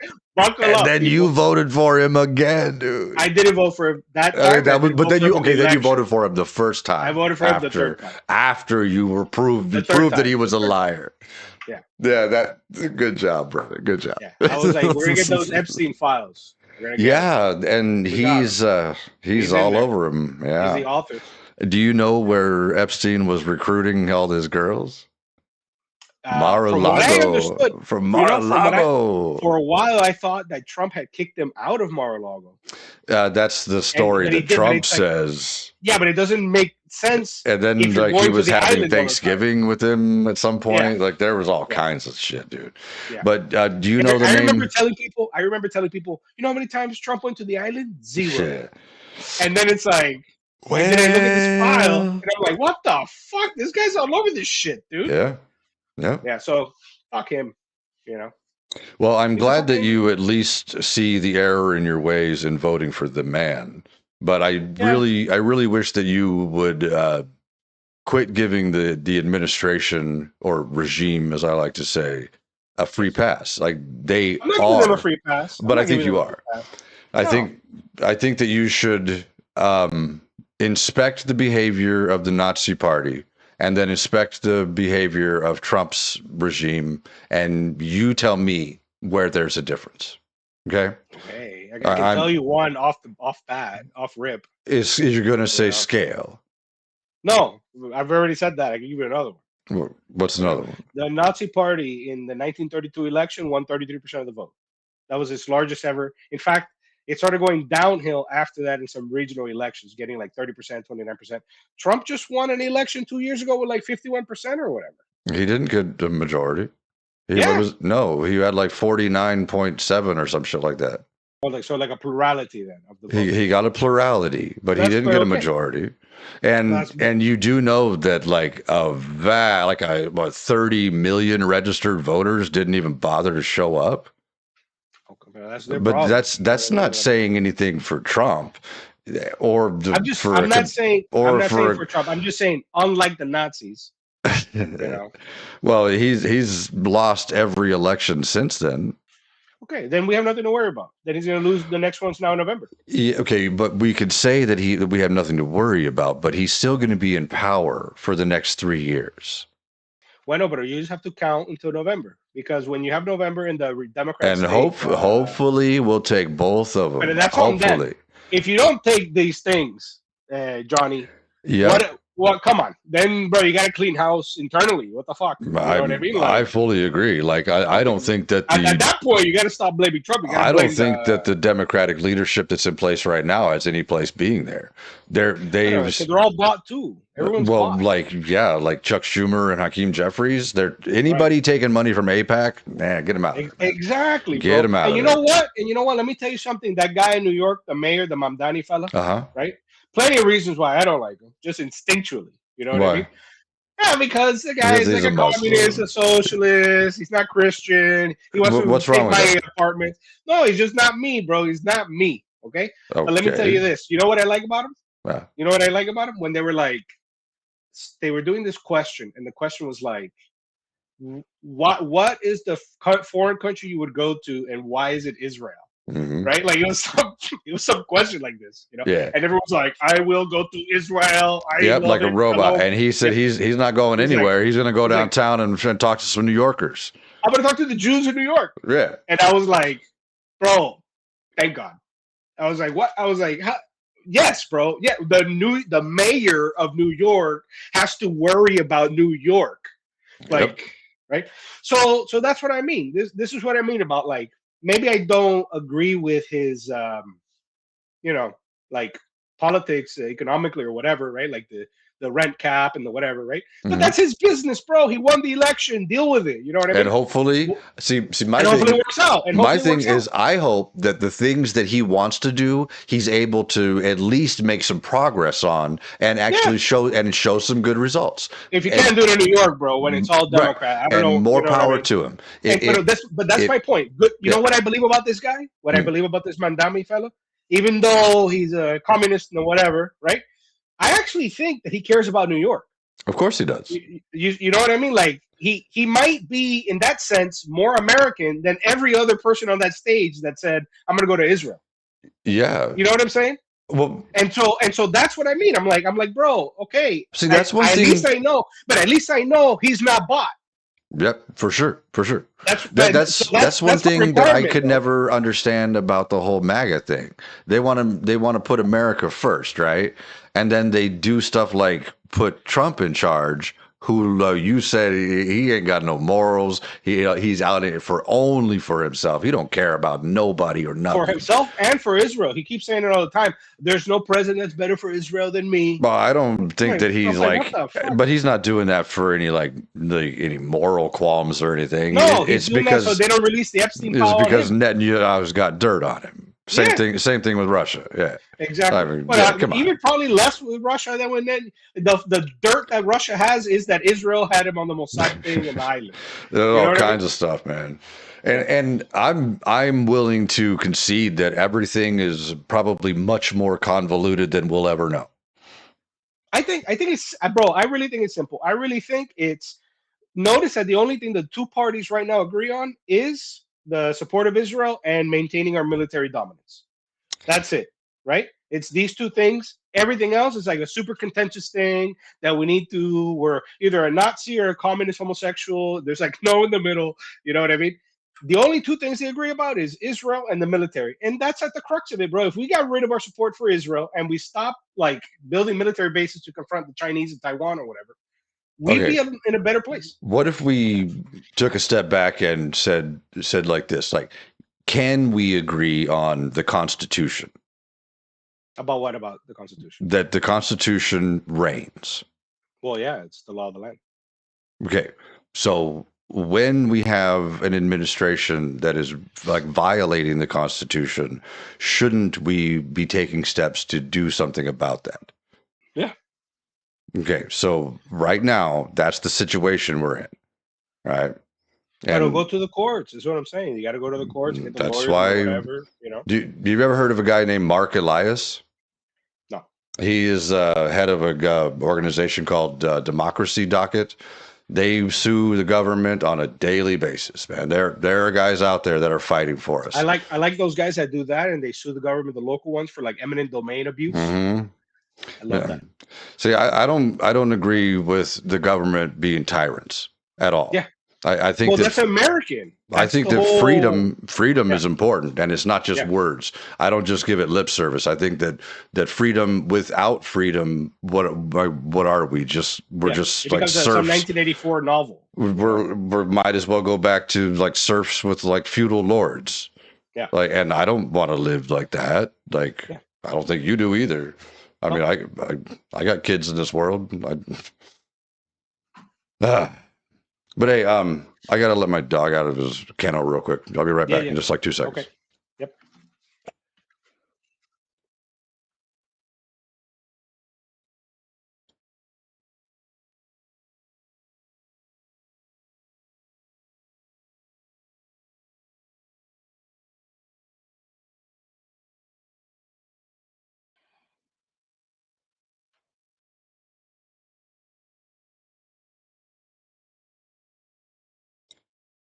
Okay, I'm back. Yep. Okay, so we talked a bit about politics. You still a believer, right? Oh yeah, I converted to Orthodoxy. Why? I kept writing more about the church history. I kept writing about the church fathers, and I understood that the hierarchical structure that is in the Roman Catholic Church, with the papacy at the fulcrum. I don't know if that's the word, but at its peak, you have the Pope, an authority that can claim infallibility. You don't see that in the first 1,000 years of the church, right? And so that is a innovation or an addition, an accretion that's not there in the original church. Orthodoxy is the original church. What? Yeah. So it wasn't there in the original, but it's the original? No. The papacy, the office of the Pope, a super bishop. So a pope. So the Pope is just the Bishop of Rome. Right. A bishop that can appoint bishops around the world unilaterally, and then unilaterally dictate dogma and claim infallibility when he dictates dogma. And you disagree with that? I don't. That's not in the first 1,000 years of the church. That's a foreign Roman church invention. So that's why you're not Catholic, and you go with I went to the Orthodoxy. That's right. Yeah. Okay. The Orthodox Church is a conciliar church, so they have to come together and have an agreement. There's no imposition. There's no like. So doesn't that tell you that it's just the ideas of men? Excuse me. Which part? The papacy or the other? No, having a council come together and decide what dogma is. Well, we trust that the council comes together. It's usually unanimous, and we trust that that's the guidance of the Holy Spirit. What happens when it's not unanimous? There are times in where actually the church is like outnumbered by the heretics, right? Like people like Arius in I think the first 300-400 years of the church, who said that Jesus Christ was not God and man, he was just man, right? And they were bishops that were Arian, not in this like Nazi. It's just a guy happens. He happens to be called Arius. Yes. And so that's kind of part of my journey. I don't know. I'm reading this. I got to see how they sifted this out. I can't pretend to have all the answers, you know. Okay. But what I know is that the papacy certainly wasn't there in the first 1,000 years, while the Orthodox Church maintains the original structure. And Hmm. so I'm reading. I'm becoming Orthodox. I'm performing the sacraments within that church, Okay, and I think but it's a wave of people okay, joining I Orthodox. have an idea or a question though. Like, why does it matter? Well, no, it matters because Jesus Christ founded a church, right? No, Yeah, No, he did not. it's in the Bible. But Jesus like, got nailed to a cross and died and didn't come back. And then Well, Paul came along and you changed. say, No, no, the book says that he got nailed to a cross and then he died. And then the story says that he was resurrected, right? But right, it doesn't the same offer, book. yeah, it doesn't offer any proof of that. It just says that it happened, right? Well, there it And does offer proof. then Paul comes along after the fact and changes things and says, no, this is what really it meant. So that's a Which common. one should we listen to? Should we listen to Yahweh and Jesus or should we listen to Paul? I don't think there's a difference. Well, I think this is a there false. is a difference though, because Yahweh and Jesus both say that the law of Moses should be in effect until all is accomplished, until Right. both heaven and earth pass away. What does Paul say about the law? Well, again, so I don't pretend to have all the Okay, answers. but no, just what Right. does Paul What I what does Paul say about the law? I got to read it. I don't know. I don't Uh, have it Paul memorized. says this that the law was but a temporary schoolmaster, doesn't he? Well, I don't know. I would have to read it, Uh, Johnny. I haven't. I'm still reading my Bible. You know what I mean? I can't claim to know it all. well, if you haven't read your Bible all the way, how can you say you believe it? If you haven't even read it, I mean, I don't have to read it. I don't have to what? read it. Yeah. So if you didn't read something and you're going to claim that you believe it when you don't know what is in the work, Well, it's what I'm trying to say. What I'm that doesn't suggesting make to any you. sense whatsoever. But You hear me don't out. What even I'm know what the book says, and you're what going I'm to say it's true. no. What I'm suggesting to you is as follows. Okay. The what came first, the Wow. book or the church? Um, yeah, that's No, debatable. there's an answer. There's an I answer. think What they came kind of first? grew side by side, didn't they? I No, mean, the book is the. I mean, the church would come first because part of the book is the letters right. to the varying Exactly. churches. So Exactly. but the churches were So being formed around the theology that was being invented, yeah, and then by the disciples and by the students of the disciples. Like for yeah, and example, by Saint lots of Clement of Rome. people that got But hear me out. removed. But hear me out. Like, Saint Clement of Rome. Saint Clement of Rome was a disciple of Peter, and you have Polycarp, a disciple of John. Both, the famous guys from the Bible, and both, one writing from modern day Turkey, the other one writing from Rome, both say that Paul was a faithful teacher of the tradition of the apostles, right? So it's not a either or, like, do I believe Paul, do I believe the word? There has to be a reconciliation here, because the tradition of the apostles contains the writings of Paul, and puts him as the pillars of the church. Peter and Paul are the pillars of the church. And so, given that the church came first and it's the church that establishes the canon of the Bible, I'm more interested in the church, like learning about the church, learning what the church teaches, learning what the tradition of the apostles are, because Jesus Christ founded a church. yeah, but doesn't it matter if what the foundations are, or if they're true or not?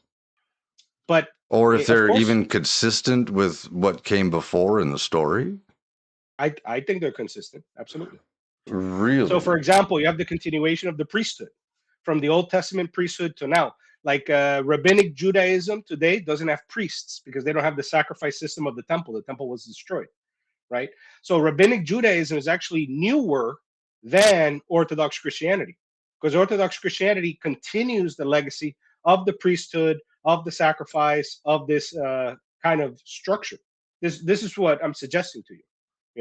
So when you ask me, hey, what does this particular verse or what does Paul say in the Bible? I don't know. I haven't memorized it. I'm reading it right now. You know what I mean? What I can tell you is that the church that put the Bible together is still around today, and that's called the Orthodox Church. Oh, okay. If it is a contradiction between what Jesus and God say and what Paul says, is that a problem for you? But it would only appear. What I'm suggesting to you is it would appear as a contradiction. But what I would do, this But is my what if step. no? But what if it is a contradiction? Is that a problem? I don't think it is a contradiction. The Bible No, can't no, contradict. no. Do you know how a hypothetical works? If Sure, it is true that it is a contradiction between the two of them, Yeah. would that be a problem for you theologically? If Yeah, God and Jesus both say that the law should remain until both heaven and earth pass away, and then Paul comes along and says that the law was but a temporary schoolmaster, would that be a problem for you theologically? I would have to check what the Especially church given the father fact says. that Jesus also said that a false prophet would come along and change everything and lie to you. Right. So I think what's going on in today's church is that nobody's following Jesus. Everybody's following Paul. You guys Yes, aren't. this is a You common accusation. you guys aren't Christians. You're Paulians. Right. This is a common accusation. Right. I don't think it's an accusation. I think it's an observation. You guys aren't following Jesus because Jesus said follow the law of Moses. Well, again, I would have to restate that Jesus Christ founded a church and he promised that the church would prevail against the gates of Hades. But that's the thing is Jesus didn't establish the church. I know I'm that's telling true. you I know verbatim that's from church tradition. no, but I that's in the Bible. That's in Matthew. I just finished reading Matthew. That's in Matthew. Where? What verse? I can actually, if you like, I can pull it up. Yep. What Give you me one got? second. All right, 1 second. This is where he says to Simon Peter, and your name will be Peter, and on this rock I will found my church. Oh, okay. Yeah. So, okay. I would have to maintain this probably faster if I I know what Google you're it. talking about. And he Yeah. said, follow me and all that. And he says that the gates of heaven will not prevail. And he gives the keys of the kingdom of heaven to Peter and to the apostles. He tells them, whatever you bind on earth, I bind in heaven. Whatever you loose on earth, I loose in heaven. Okay. The sins that you forgive will be forgiven. The sins you retain will be retained. He gives the apostolic authority. Do you know And what then verse it is? I would have to. I'm looking for it right now, so Okay. I would have to. Google it. It's better. Let me put my Bible away and just Google it.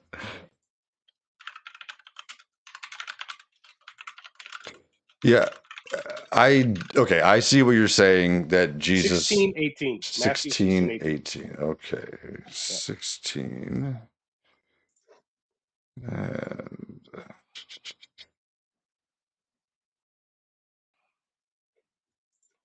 And then Jesus to here. right there. Yeah. And I tell you, you are Peter, and on this rock. I love how he says, I tell you, you are Peter. That's right, because he's changing his name from Simon to Peter or whatever. Well, earlier in Matthew, it says that his name is Simon, also known as Peter. So I don't know if he's changing his name, but he's like, like affirming or something. Yeah. Yeah, like emphasizing. Okay. Okay. And what is this at the end here? Okay. I've always wondered about that. In 20, okay, I see what you're saying about him establishing his church. Okay, but I think he's saying that as like an intention, but he's not actually doing the thing, is he? Well, I think that this rock didn't I that will come found later after on the day of Pentecost.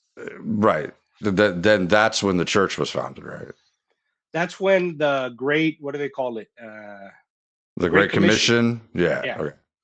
Okay. Yeah. But in 20 here, then he sternly ordered the disciples not to tell anyone that he was the Messiah. Like that always seemed weird to me. Yeah. Listen, there's a lot of stuff I don't know. You know what I do though? When I have these questions, right? Like, this is contradictory or like whatever. Bro, I go to whatever the church fathers say, right? I'm like, what is the Orthodox church father perspective on this matter?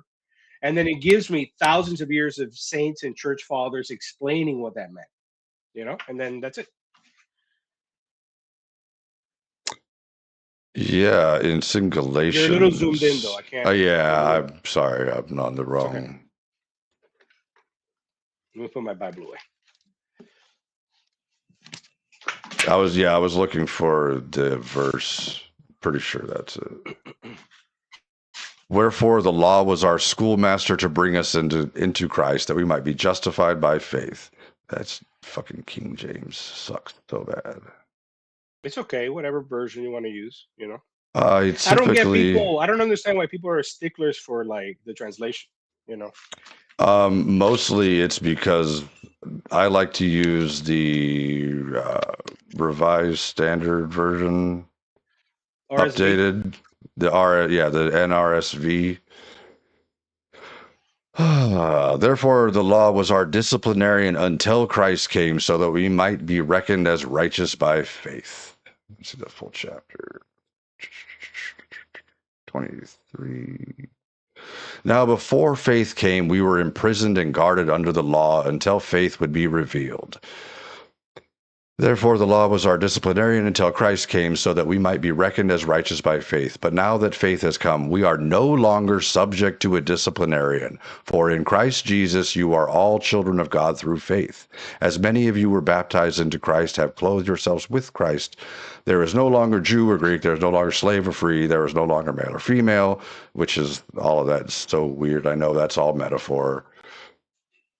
Okay, but you see that you're either with Christ or you're not with Christ. you see that there from 23 to 25 there, he is saying that the law is temporary. Yeah. That he says the law is temporary. And when we look at what until Jesus comes, right? Well, he's saying that because Jesus came, the law is no longer in effect. Right. He said because Jesus paid for your sins, that you don't have to worry about the law anymore, right? Yep. But that's not I don't know about don't worry about the law. Huh? It's like no, that's under the disciplinarian. Right. You don't have to worry about it anymore. Therefore, the law was our disciplinarian until Christ came, so that we might be reckoned as righteous by faith. But now that faith has come, we are no longer subject to the disciplinarian. You don't have to worry about it anymore. You keep saying don't worry about it. I say you're not subject to. That's right. good enough. That's good enough. That's what it means, that you don't have to worry about it no more. You're no longer subject to it. We're not subject to it. That's okay. That's enough.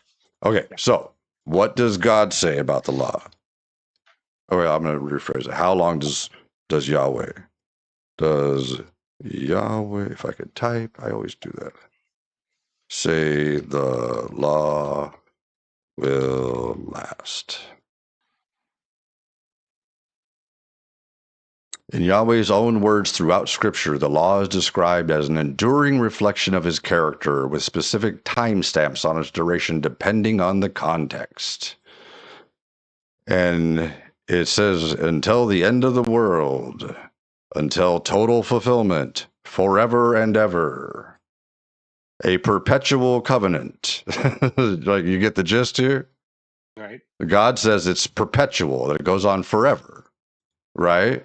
What does, I can't even spell, can I? What does Jesus say? Or how I was supposed to say how long?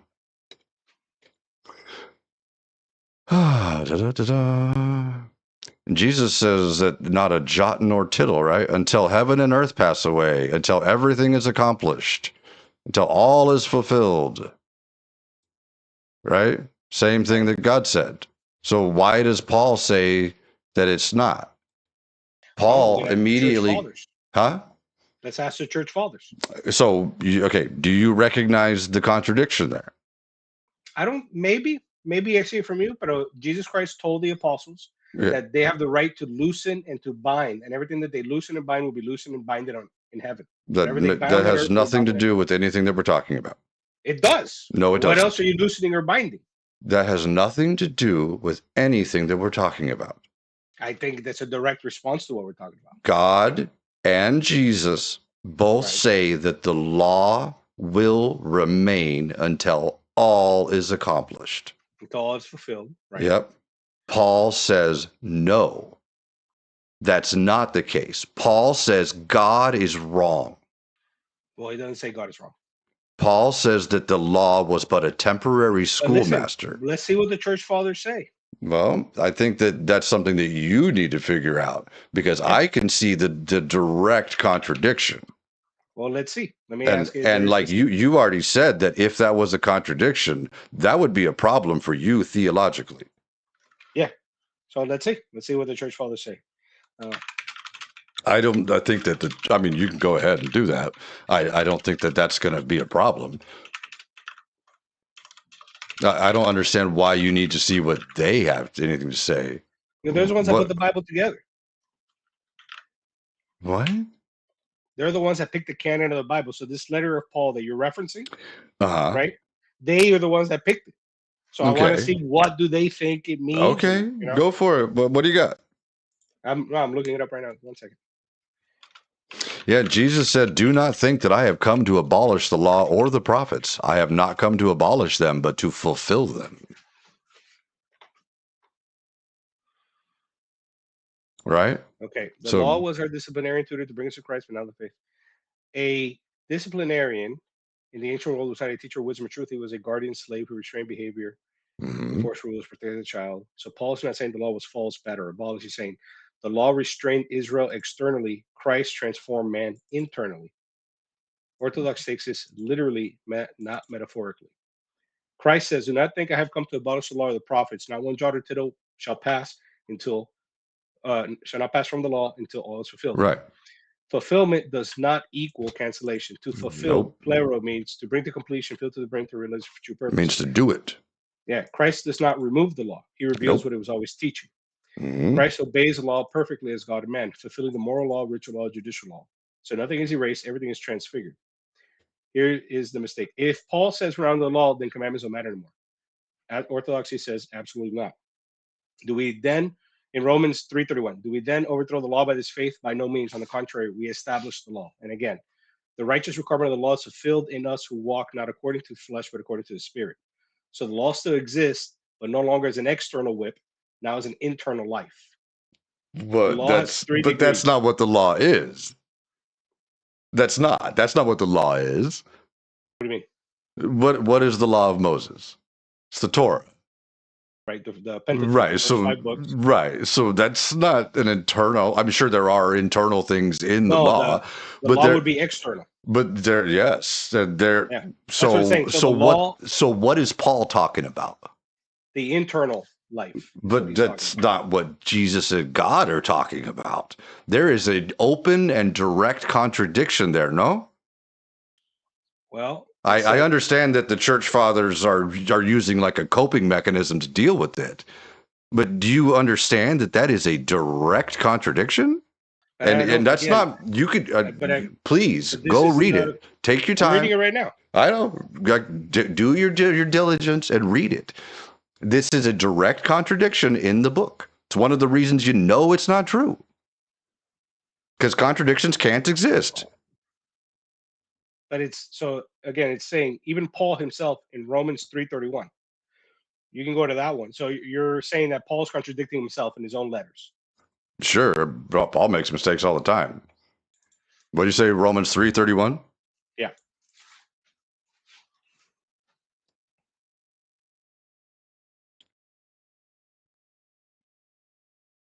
Oh, his cope that he's using. And then Romans chapter 8, verse 4. What's he saying here?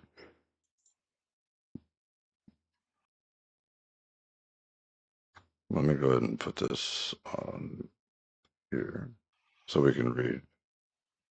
Then what becomes of boasting? It is excluded what through what kind of law? That is faith, law of faith. For we hold that a person is justified by faith apart from work. Oh, yeah, he's talking about are you saved through faith or by works? Or is God the God of the Jews only? Is he the God of the Gentiles also? Yes, of Gentiles also, since God is one, and he will justify the circumcised on the ground and the uncircumcised through the same faith. That's another thing that they contradict each other. Paul says that you don't have to be circumcised. God and Jesus say you do. Are you not Well, aware? they say you have to for the covenant with Abraham. Right, because the Yeah, law that's will not our covenant. no, that's That's what I'm trying to get you to see, Manny, is that the law is what God and Jesus said was to be in effect until the end of time. Right. But do you understand And there's been a series of Paul covenants? says no. Paul says no, it's not. But look, the law has three dimensions according to this. Nope. Okay. No, it doesn't. Pedagogical, restraining Nope. sin, prophetic, pointing to Christ, and moral, revealing God's righteousness. The only one that ended was pedagogical because it didn't get easier, it got harder. Right. That's when Jesus Christ, for example, this is the law. It's like you've heard it said, thou shalt not murder, but I say to you, if you have hate in your heart, you have murdered. Right. So that particular part of the law didn't get done away with, it got intensified, the parts about sin. So, I don't know. Listen, these answers are pretty convenient to me, you know. Like they're trying to just wave it away. Not wave it away. This is their understanding. The Well, people is that that put what the you meant Bible by together. convenient? Isn't that what you meant by they seem kind of convenient? Like they were just kind of Like tidy. like Like very tight. I like it. Like it makes sense to me. Paul, we are no but that's longer because under the law as a guardian. The law remains true and fulfilled in Christ. okay, And but orthodoxy, the law moves from external to wait. internal transformation. When Paul says we are no longer under the law, Yeah. that is a direct contradiction of both Yahweh and Jesus. But it's qualified. It's no longer under the law as a guardian. What? What Or are you talking about? disciplinarian. If God says that the law will remain in effect forever, and Paul says no, it won't, who do you believe? So I believe Jesus Christ and Said that the the law is law will still, remain in effect forever, yeah, that even not a through jot him. nor tittle. Yeah. But Until it's Paul says fulfilled. no. Well, Paul doesn't say no. Paul says Paul we're not says under we're like no a guardian, longer under the law.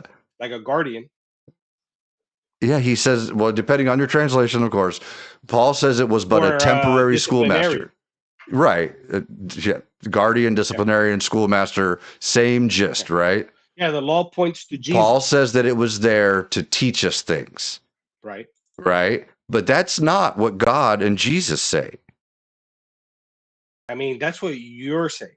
That's what the Bible says, man.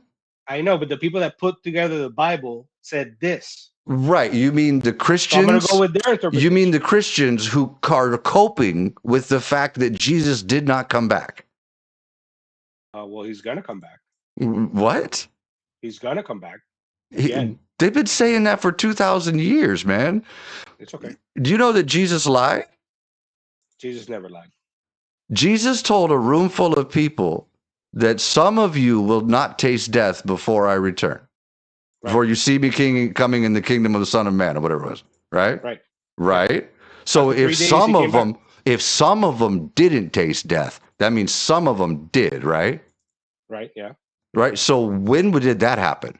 When some of the people in that room were alive and some of them were dead and Jesus came back. When did that happen? After the 3 days that he went to Sheol and he did the harrowing of hell and he came back. He didn't come back in the judgment, in the seat of his power. What are you talking about? It says it says he's going to come back on the clouds of heaven with the hosts of heaven. Stop it. What are you talking about? Well, that's not the resurrection. That's not the resurrection. It could be. No, it cannot be. I mean, why not? You're just be. This is why Johnny, I'm not a theologian, bro. What do you want me to tell you? This is why you shouldn't say you believe things when you haven't actually read it. I declare with my words and my mouth that I believe in my Lord and Savior Jesus Christ. So, and in his holy Orthodox Church. Wow. Glory to God. So you're just willing to, you are saying flat out that you're willing to play make-believe about things that you do not know. I trust in the church. Why? Because it was established by Jesus. What? And it's the one that it's ironic because you're citing the Bible that the church put together, the canon for it, to attack the church. No. It's like, no, the church gave you the Bible. I'm pointing out the errors and mistakes and contradictions in the thing that you claim to believe that you haven't read.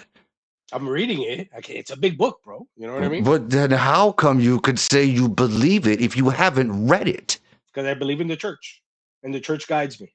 Do you think that the God in the Bible, described in the Bible, is a good God?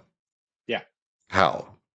What is he? Can you name one thing? He is the definition of goodness. Really? Yeah. That's funny because I don't see goodness in the Bible.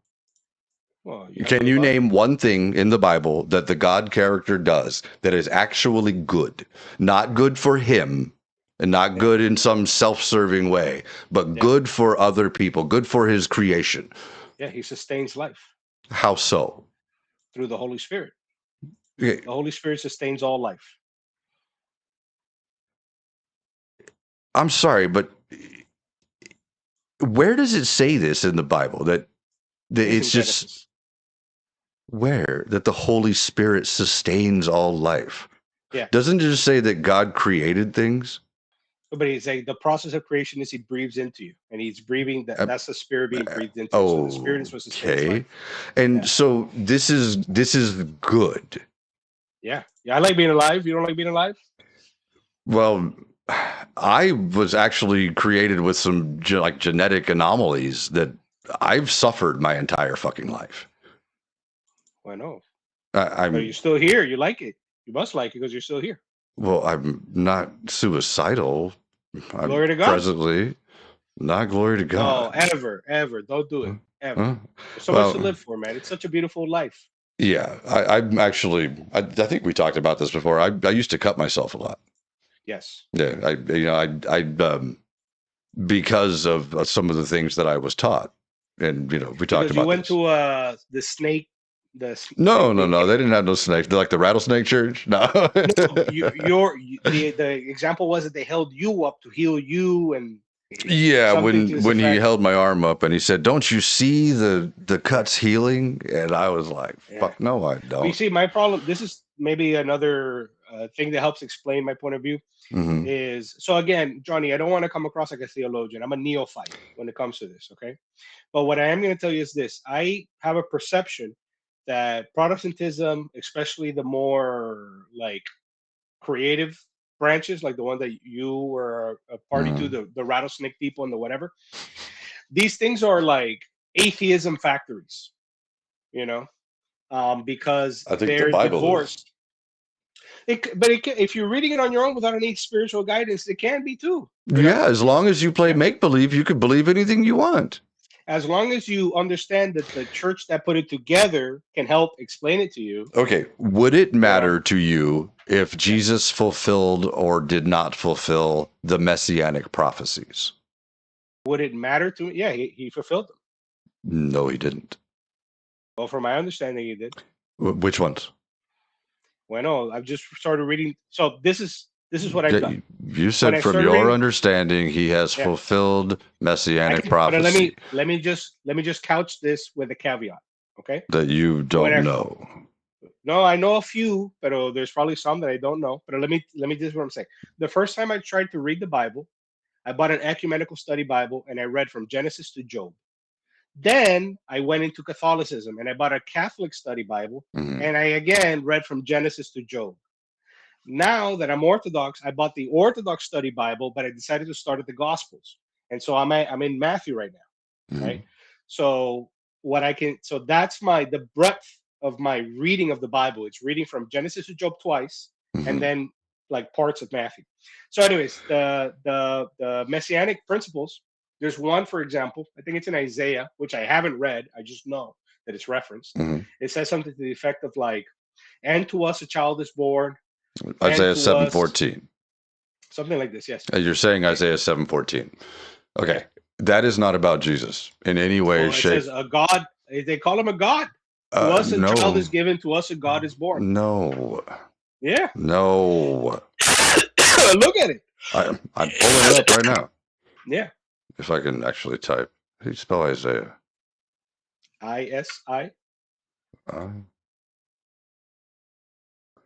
I can never fucking spell it.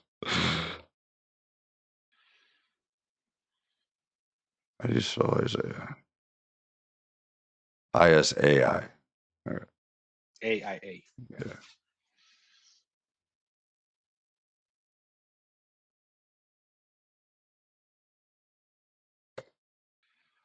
Therefore, the Lord himself will give you a sign. I'm going to go ahead and do the full chapter. It is 7. I think we're going to start in 10. Do you know the context of the story at all? I haven't read it. Okay, in the story, I happen to know this one fairly well.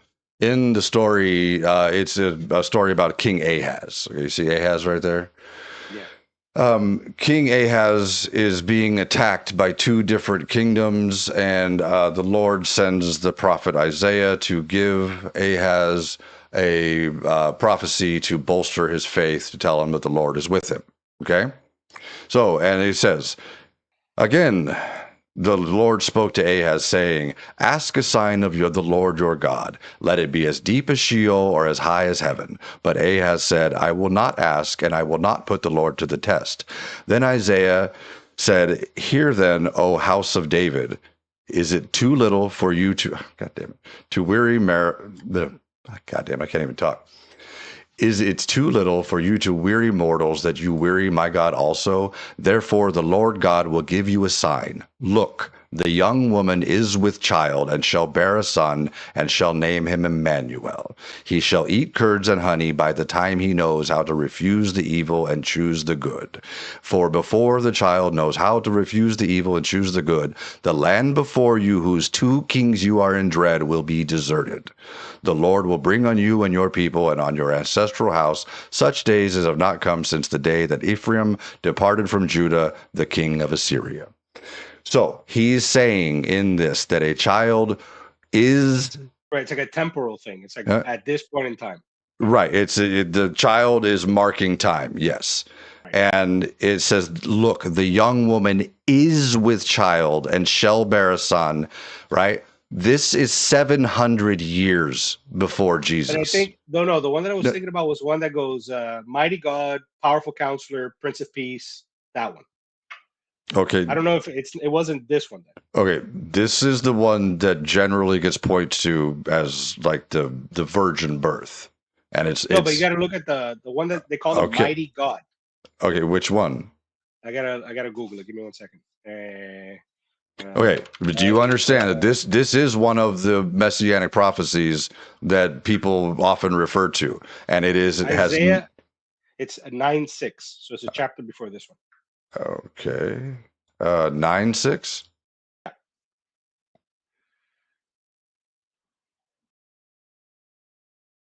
This is after that one, actually. Just for I thought that was chapter 10 that you read. That was 7:14. Okay, 7:14. Yeah, we were in 7. Now we're in 9. For a child has been born for us, a son given to us. Authority rests upon his shoulders.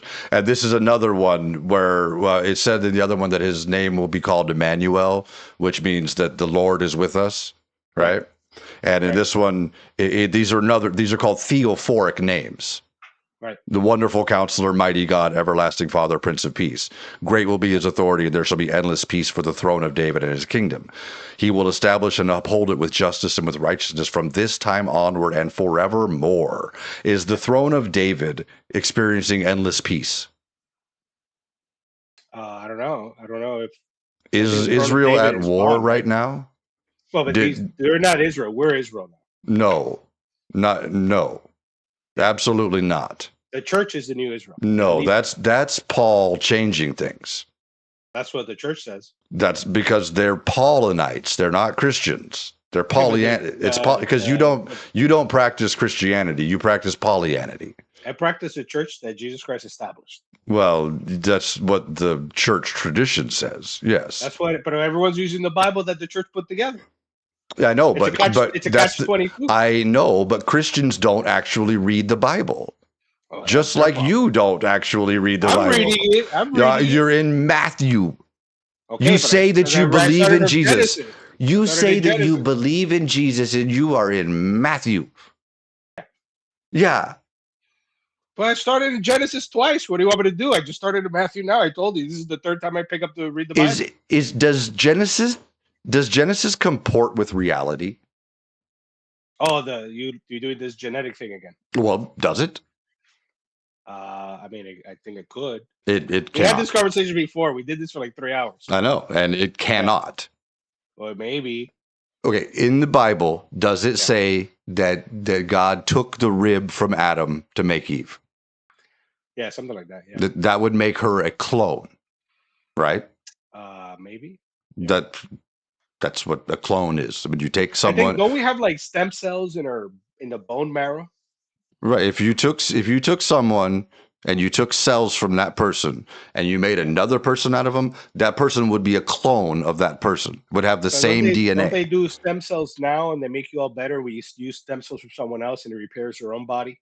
You But know what you I can mean? use your own stem cells. But they use stem cells from other people. When they make like vaccines and stuff, no, they take your own and they Oh, I don't tailor it know. to you. Like if I've seen But people, not no, seen people, but okay, they have a okay, broken okay, back okay, and they okay. use Stop. This you're misconstruing everything. If you take someone, if you take the rib from someone and you make another person out of them, you're getting a clone. It's just well, I like mean, that. if we did it, we'd get a clone, I suppose. That's Yeah. just definitionally. It's words mean what words mean. Okay. Well, we would Okay. do that and we would get a That's clone. what Yeah. would be Right. if you took donor material and you made another one, you get a clone. That's Right. just what a clone means. Okay. Now, if you make babies with clones, Yeah. you have a problem because we talked about how babies are made and we talked Right. about how DNA works. And if you have, you know what inbreeding is. Yeah. If you had both parents having the exact same DNA, Yeah. do you think that's going to work? No, it's not gonna be a good look. It's not going to be a good, like the equation is not going to have a positive outcome. Right. Right. Okay. That's what the Bible is telling us to believe about humanity. Well, there's other people mentioned in the Bible. I know, which is also a Yeah. problem because where they come from. Well, I If don't know. That's the okay, point. I don't okay, know. but if sin is a problem because of Adam and Eve, But you see, there you go. That's a Roman Catholic thing. Original sin is not found in the original church. You see, then that's a new thing for me. I was like, okay, wow, really? okay, but you explain it Yeah. to me. You explain it to me. What is What Jesus What is Jesus saving us from? Jesus? Okay, perfect, exactly. So this is the main difference between the Eastern Orthodox Church and the Western churches, beginning with Rome, right? We're not being saved from some original sin. Like you're not born in this like degenerate guilt. Like you're not born with a negative in your ledger, right? With like this Mm-hmm. original idea that you're like born with a debt, right? And and that Jesus Christ there paid your debt on the cross. Wait, Yeah, how do you get to heaven? through your faith in Jesus Christ and through theosis. Theosis is to desire the good, to control your passions, and to desire the good, and that's how you become one with What God. does Jesus say about how you get to heaven? To believe in Him, That's the only way, right? right? You have to believe in Jesus, and that's it. But to believe, so this is it's not like a mental exercise. It's not like a true false test when you die. Do you believe in Jesus? Yes, true. Okay, I'm in. Like to Well, believe means to live your life that's the kind of way what that the book says. that's a Protestant interpretation of the book, Okay. Okay. And right? That's I know that people have their different interpretations, but that's yeah. also a problem. But again, this is why we go to the guys who put the book together. Okay. Okay, that's Okay. that's what I'm doing. I'm like Why would I say that those guys got it right? because they're the ones that put the book together, right? Like how do you? Because here's the What? thing. Let's even go more foundational. There are over 45,000 different Christian denominations. You know that, There was right? only one that put the book together. Then so what you're Only one. saying is that you should go with the one that everybody left? Yeah, Uh, the original. The one there are okay, Manny. There are over 45,000 denominations. But let's And be clear. you're saying that you should go with the one that Yeah. all of them left. That No, I said think you're that's a wrong. misinterpretation. Because the Protestants left the Roman Church. You understand? That in this historical Do the Protestants and the Orthodox believe the same stuff? no, No. no. So But it wouldn't be correct they to say, departed from the beliefs of the Orthodox Church. but it wouldn't be accurate. It would be anachronistic to say the Protestants left the Orthodox Church. They were never a part of it. They left the Right. Roman Church Right. Because those beliefs had diverged previously. because the Romans started adding Because things to those the had faith. already diverged, and so they couldn't have got because they were already part of the other branch. Right. Exactly.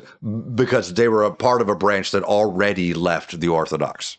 Right. Right. And the crux of the issue with the Romans leaving was the idea that the Pope was supreme over all. This is the original, let's say, sin within the church that cleaved it in two. So when the Pope takes these attributions and says, I'm the supreme authority, I'm the authority over everyone, you must bend the knee to me, and the Orthodox don't. Okay. What? Okay. This is where I get all confused. Where you're like, I don't care about what the church says. What did Jesus say? Yeah. In the book? Yeah. And if what Jesus says doesn't matter, and if It's not what that, but it's not that it doesn't matter. It's that you have okay, well, you're what telling Jay me, Dyer calls, okay, but but this is but you have what you're Jay Dyer telling me calls. that it doesn't matter what Jesus says. No. What I'm telling you is that this is what Jay Dyer calls a So word why concept aren't you fallacy. following the law? But listen, what you're doing is what Jay Dyer would say, and this is somebody you should talk to maybe. He says this is what's called like a word concept fallacy. Like your word translated into English means this today, therefore that's what it meant back then, and that so ergo contradiction, right? Like I no, we don't do that. In fact, we have the original Greek manuscripts. We have the churches that still speak Greek. We have the churches that put the Bible together. okay. What did they When say? you say You know, original Greek manuscripts, you know that yeah. that's wrong, right? But we don't have like what is the word for it? The original one that was authored. We have like the copies of copies of copies. Well, the original wouldn't be in Greek. Well, it's Aramaic, Greek, or Hebrew. Well, One of those three. Because, for example, the Septuagint was in Greek. That right. was written in Alexandria. That's a translation of the Hebrew. Right. Right. So the original would be in Hebrew and Aramaic, not in Greek. The now here's the thing about that. What's interesting about which version of the Old Testament you use, whether the Septuagint or the Masoretic text, is that the Masoretic text, the canon of it, was put together after the destruction of the temple by the Jews. So the Right. version of the So, Bible, the version of the Old Testament that would have been used by Jesus and his apostles, would have been the Septuagint version. well, it's very obvious that, like Matthew, he only had the Greek. He didn't have Right. from what I've been able to gather, Matthew couldn't even read Greek. I mean, couldn't read Hebrew. That's why he Maybe. messes I don't things know. up. Yeah. I mean, you know that he like there's on the very first page of Matthew, there's like 7 mistakes. Well, I don't know. You would have to point them out. Yeah, I don't know them all by heart. I'm still learning this stuff too, man. But there's the numbers are wrong. Like he can't count to. He says it's like 13 when it's really 17 or something like that. There's like I said, I'm not really well versed in that one, but yeah. What I'm suggesting to you is that the further away you get from the original church, the kookier it gets. Oh, okay. Well, why don't we just go with what the book says and not deal with what the church fathers tried to interpret You as can't code? divorce the two. Yes, you can, because okay, in So Genesis, yes, does it not say that sin enters the world through the act of Adam and Eve eating the fruit? yes, but that Okay, doesn't mean original sin. what are you talking about? That is Because what original sin is. but you That's see, what the term refers to. your position presupposes the Roman scholastic position in the 13th century. Okay, Talking about original sin. what is That's what I'm telling you. What why you is just said. sin if Oh, if yeah, that sin is not an issue, yeah. if the original sin that Eve and Adam perpetrated, if that is not a problem, and if that is not why humanity was condemned in the fall, right? Yeah. What is Jesus saving us from? Okay, but I need to. Okay, there's a lot to unpack because again, the fall refers to the fallen state not just of ourselves and the world, but like the universe as a whole. It's everything. It's the beginning of the degradation of everything. It's like the beginning of What? whatever they call. Yeah, it's What are you talking about? the fall was a cosmological event. Like it affected everything, but it's not attributable individually to some type of debt that you owe. It's reflecting the nature of the Where are world you change getting that from? from the church fathers. And where are they getting it from? And from the disciples, all the way back to the 12 apostles. But And so where does it say your in the point, book? Where does it say in the book that this but let was me a put it like this. cosmological event? Let me flip everything. Wait, The wait, animals started eating each no. other and killing each other. I have to ask you something now. What Yeah, did they believe that the universe consisted of? I If don't I know. were to search biblical cosmology right now, what would I find? I don't know. You don't The know? firmament or whatever. Yeah. Yeah, that's exactly what we would find. Let's take a look. Let's look at biblical cosmology. Like it's right there. Yeah, what do you get? You get flat earth, man. Right? Oops. If I could no. If I can actually navigate here.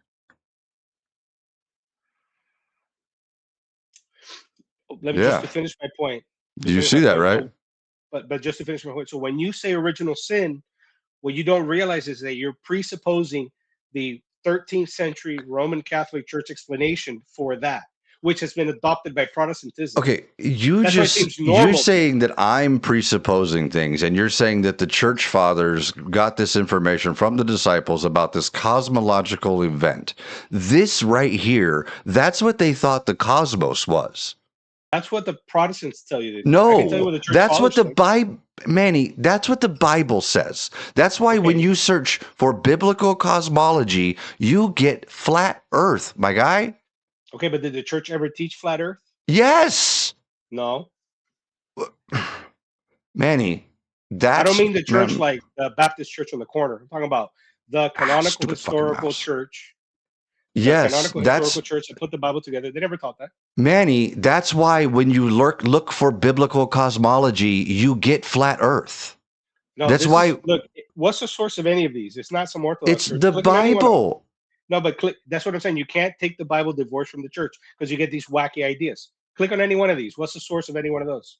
Manny, it says in the Bible that the earth Yeah, is flat and has a dome over it, and that God sits at the top, that his throne is at the top of the peak of the firmament. right. So, what are you on about? Okay, what does that mean? Is it supposed to be meant allegorically, metaphorically, literally? How No, did the church it fathers take means it? that these stories were written down by people who didn't know. Right. So why are we taking them literally? Manny, you're the one saying that the God is real, not me. God's real, brother. No, Manny, Yeah, it's not. and He loves you. Manny, this is ridiculous. You asked me. You You asked me. haven't even read the book. I'm reading it. You don't even know that the book says the earth is flat like a fucking pancake. Listen, I just need to know, what do the church fathers teach? Did they ever teach it was flat? Where are they getting the information and who gave them the authority? Jesus Christ gave them the authority to bind and to loosen, to forgive sins, So some to cast people out wrote it in demons. a book that they got the authority and now they just have the authority. Well, the book that you keep referencing, That that book, the book they're that the I ones that keep put it together. the book that I keep showing you has contradictions and fallacies. It's only contradictions and fallacies if you're not being guided by the church fathers. So as long as you play pretend, It's it's like, for not example, it's let me give you an example. is Let it a me contradiction when they what? say that it's going to be there forever and then the other guy says it's not going to be? Is it a contradiction? He doesn't say it's not going to be. It's that he said that it's not there like what was Manny, the word? Like a okay, punisher.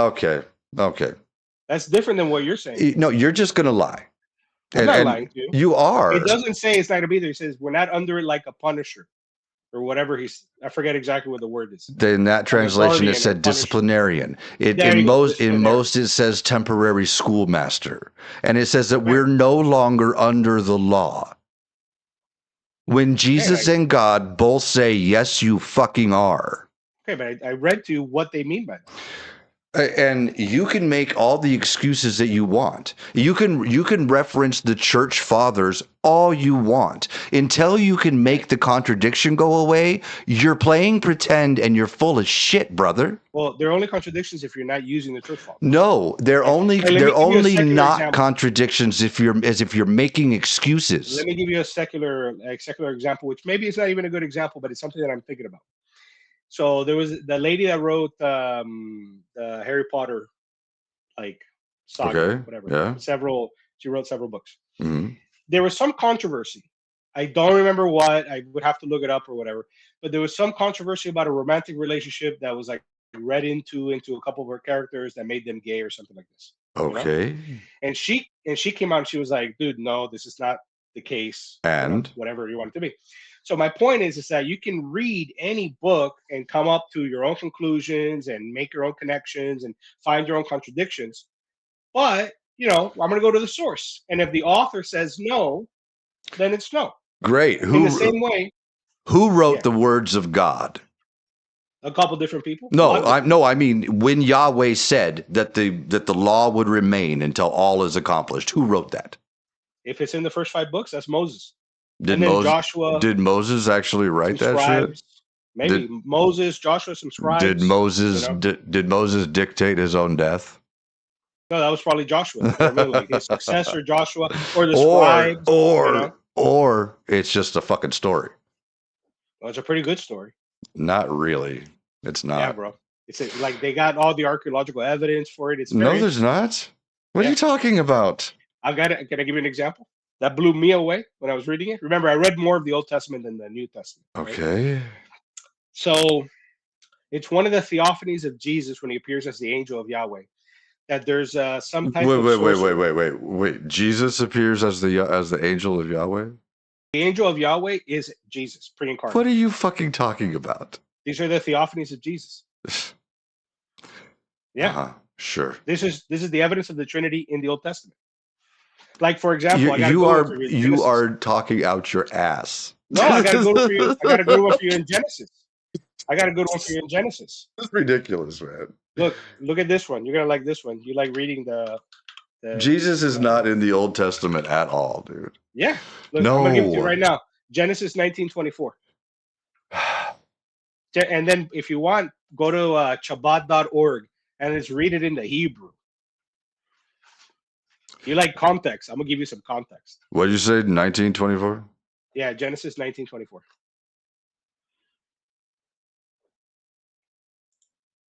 The Lord rained on Sodom and Gomorrah sulfur and fire. What about the Lord in heaven? This is a fucking story that's not true. Okay, it is. And no, it's not. Are you in Chabad.org so you can see that the word Yahweh appears twice? Who cares? Okay, well, this is why I care. I'm gonna bring it to you. Give me 1 second. Look at this. What is this supposed to be showing, man? I'm gonna show it to you right now. Okay, this icon that I have here, which says the Holy Trinity. Okay, these are the three angels. Yeah, these are the three angels. This is Abraham and Rebecca that you would read earlier in Genesis, and they're having dinner. Right, this guy fed Abraham. Told his wife, "Hey, get some lamb, get some bread, feed the angel." And this is the angel of the Lord, and he speaks in the name of Yahweh. What the fuck are you on, dude? Do you see it? Do you like it? No. Right. So he's feeding an angel food, bathing his feet, talking to him, looking at him in the face. This angel's the one that tells him. That's in the story in Genesis. Okay. What are you aware of this? What does this have to do with Jesus? I'm getting there if you would let me. It's a lot of exegesis you have to do. Okay. You mean you have to make up a bunch of nonsense? No, you have to. If I'm making up any part of this that's not in the Bible, you tell me. We can pull it up right now. You said you like context. Am I making up that the three angels went to Abraham and Rebecca per Genesis? Did I make that up? You know this story or you don't know this story? I have, I guess, a recollection of. Are you talking about how? Okay, how would one of these angels of the Lord be Jesus? I'm going to tell you right now. Okay, So this is an angel that ate meat, had his feet washed, and speaks in the name of Yahweh, right? Talks about how he's going to tell Abraham his plans. Then, after he tells him his plans, and after everything that happens in Sodom and Gomorrah happens in Sodom and Gomorrah, then you have this verse where the angel on earth that is speaking in the words of God, that is eating flesh and whatever, Okay. he's called Lord, and he rains down fire and brimstone from the Lord in heaven. So there's two Yahwehs in one verse. That's the pre-incarnate Jesus. This is a theophany of Jesus.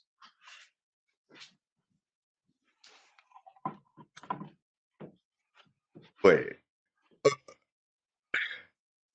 I put it back. Oh, okay.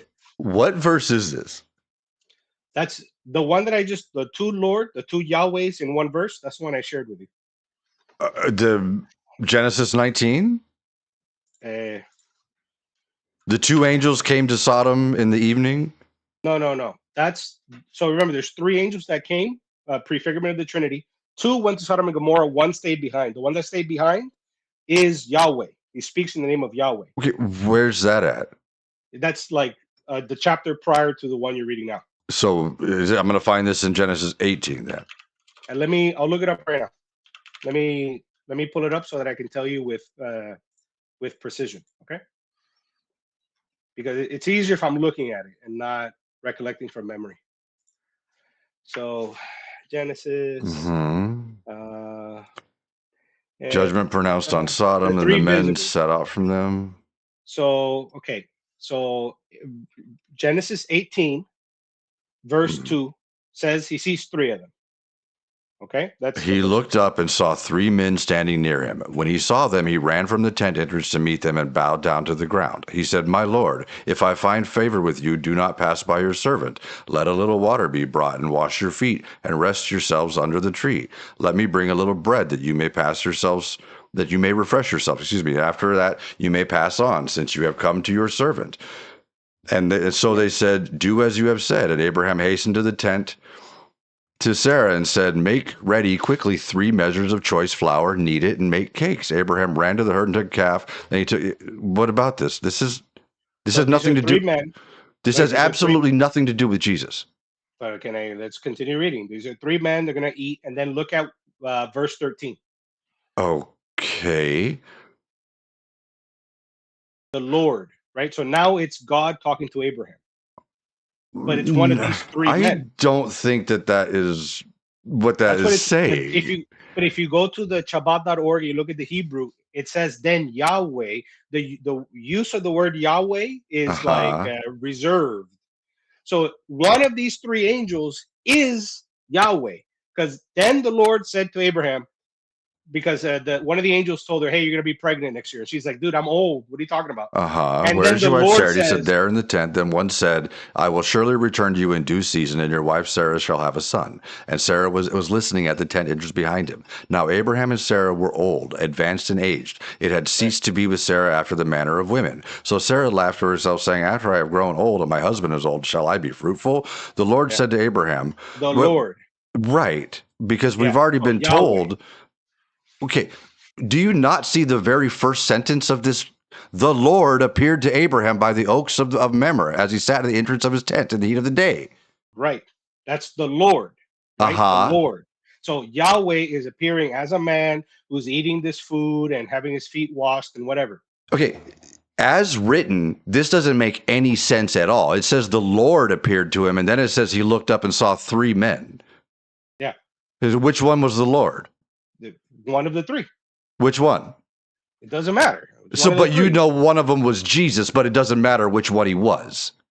This is you making up shit, dude. This is you making shit up. Listen to me. The one that's being called the Lord, that has the figure of a man, that's eating food, that's talking to him, that's telling him, "Hey, you're going to be pregnant," all this stuff. All 3 of them ate food. Yes, but only one speaks in the name of the Lord. Only one. He appears which the one? Lord. One of the 3, they don't give him names. What do you mean? Then how do you know it's Jesus?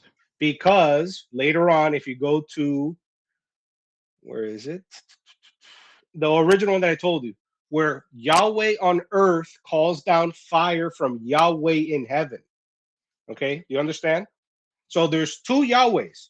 There's only one God, but there's two Yahwehs interacting with each other. These are the two persons of the Trinity. Yeah, that's when the angel of the Lord gets brought in. That angel of the Lord speaking with the authority of God, bearing his name within him, that is What? pre-incarnate Jesus.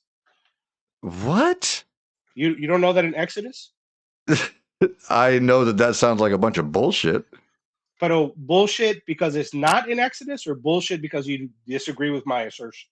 Where in different. Exodus? I don't know what There you're you talking go. about in That's Exodus. the question. That's the question. So, angel of the Okay, Lord. I still don't understand how you're getting Jesus from this. Even if it is Because nobody else can have his even divine if name. it is the angel of the Lord, how would Yeah. that be Jesus? Who else can be Yahweh but the Son of God?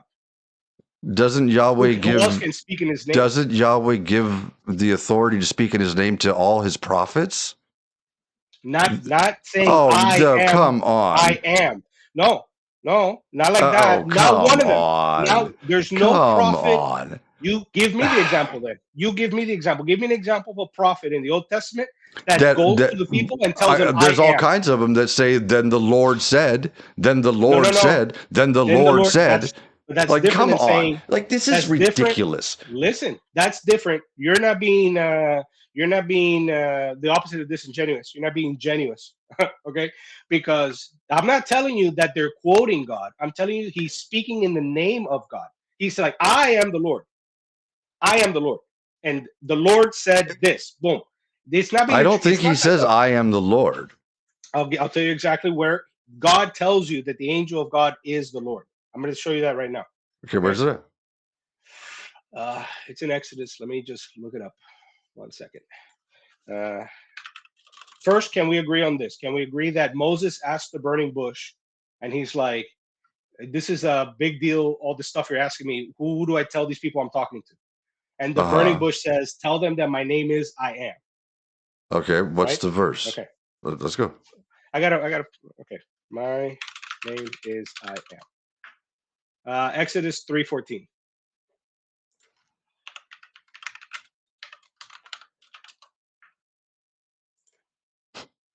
Yeah, there's a thing about the father-in-law that do the name changes.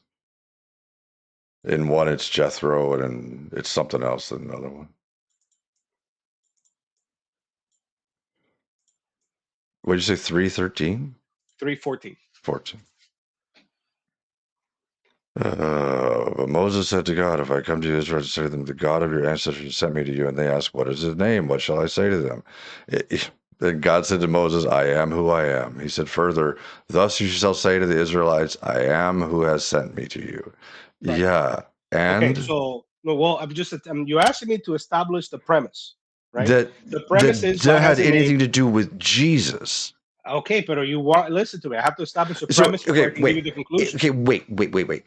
If I had no access to the New Testament, none whatsoever, you're telling me that I would infer that Jesus is involved in this somehow. Not by the name Jesus, but for So example, what there's you're some Jews saying, called the two powers in heaven that they believe that there were two gods that shared co-eternity with each other. This was a Jewish belief. okay, Yeah. So not by the name of and what Jesus. does that have Jesus to was do with selected. Jesus? I'm about to show you. So then, angel. I gotta remember the verse. I This will is send wild, an man. angel to you that has my name. The lies you have to tell yourself to believe this stuff, man. Well, I mean, you listen. It's a It's lie if just it's not in Exodus. Okay. Now Exodus it's 23, a lie 21. that this has anything to do with Jesus. Okay, you can say that, but look, I Exodus 23, 21. okay, Exodus 23. 21. 23, 21 or 21? Yeah. 23, 21. Be attentive to him and listen to his voice. Do not rebel against him, for he will not pardon your transgression, for my name is in him. Okay, he's talking about the angel of the Lord here. And Okay, so the angel of the Lord is all a he's separate saying entity is that the angel comes with his authority. with That's his it. name. My name is in him. Yes, And what is because God's his name? name has power. That's And all is he's exactly. saying. Stop So it. this angel has the Stop power it. of God. It's saying that don't rebel against him because he's coming in my name. That's not what it says. It doesn't say he's coming My in my name. It name says is my in name is him. in him. and he Right. won't forgive your sins. So he has the power to forgive sins. He has the name of He's God. straight up saying he's coming in my name. That's what you're saying, but that's not what it says in That's the what verse. the book is saying, No, the Manny. book says my name is in him. Not he's Right. coming in my name. My name is in him. It's a part of his essence. That's the most That's pedantic different. fucking thing I've ever heard. Oh, but that's all interpretation. That's what you're doing. He's straight up You're saying, I'm changing. You're going to actually send. changing. You're changing the words. I'm reading it directly. The name is in him. Yes, and It's what does not that in mean? his. He's not coming in his name. What The does name that is mean? in him. Does that mean that like the letters of the vocabulary of his name is physically inside of him? Yes. That means No, exactly Manny. that. It means he Yes. has the authority. God's authority. God's Yes. power, God's And authority. that's all it's saying. Okay, this It is the doesn't. second person of the Godhead. This is the This second person is of the Trinity. so fucking stupid. Well, no, this is the belief of the church fathers. This is the belief of the church. This is Yeah, what and Jesus it's meant, by the way. really This is what stupid. Jesus meant, by the way. By the way, Jesus said this in the New Testament when he said, "Before Abraham was, I am." That's what he meant. I am, bro. He's telling you his name right there. This is before. Like, You it's are wonderful. fucking easily impressed. Yeah, maybe. Do you think that if someone had access to the story that came previously, they could write some more to the story that like gels with the old stuff? For sure. Yeah. So why are you impressed when someone does that?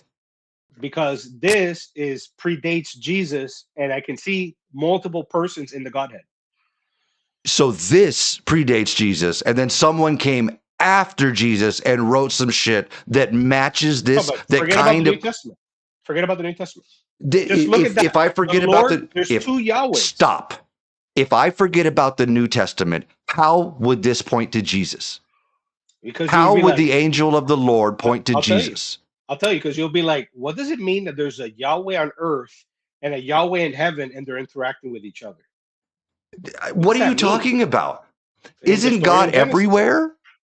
But he's physically two different persons. Isn't God everywhere? Well, this Holy Spirit's everywhere. That's the third person. Manny, do you believe in the You just discovered Do you believe in the omnipresent God? Of course. So how could God not be somewhere? Well, his Holy Spirit's everywhere for sure. Is God omnipresent? Yeah. So God is everywhere. Yes. So is there a place where God is not? No, not even hell. Not even hell. Yes, yeah. Actually, that's a good one because God gets to be in hell too. It even says in the Bible that the Lamb is going to oversee the torture. Well, I don't know about the torture. That's what it says in the book, Manny. But you haven't read the book. What part? Show I don't know the verse. I don't. Okay. But it says that the Lamb. I can tell you what the church says about hell. Depends on which church. No, the church. There's only one. Church. No, the there one are the Bible, there are 45,000 plus Christian churches. Let me ask you this: the one that you went to when you were a kid, did they ever claim to have put the Bible together? Of course they didn't. No, because they weren't that arrogant. Yeah. Okay, that's my point. There is a church that historically put the Bible together. There is a church that claims to have, yes. Well, the church is a liturgical book. It exists in its canonical form since the year 700. And? Or like 600. The Council of Ephesus, whenever that was. What about the Council of Nicaea? Yeah, that was the first one. That's when the beginning of the creed gets established. And how many more councils have there been? There's been a total of, the Orthodox Church would say 8 ecumenical councils. And you think that is how truth is found? When everybody gets together and they decide which ones they want to keep and which ones they want to throw away? What is heretical and what is not heretical? Really? What conforms to the truth and what doesn't conform with the truth? So in like 200 years and from now? And by the way, every one of these Protestant denominations that you reference, they take for granted these ecumenical, like for example, these ecumenical councils, they're the ones that gave you the Trinity, that they defined the word of the Trinity, the hypostasis of the different persons. All of this was the Trinity doesn't make any sense whatsoever. Well, I just showed it to you how you can find it in the Old Testament. Well, I don't think you can. I just gave you examples.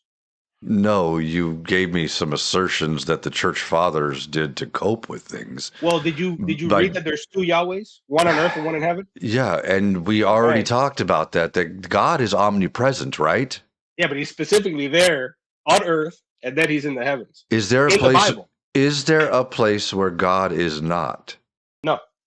So what the fuck are you talking about? The importance He's is not whether specifically or not there and there. you're missing the He's point. everywhere. You're missing the point. It's You're not missing about the where. point. No, you're missing the point. It's No, not about Manny, where he you've is. missed the whole fucking boat, It's dude. not about where he is. It doesn't matter that he's here and there. What matters is that he's Okay. being represented and being two different persons Okay, that interact with each other. Manny.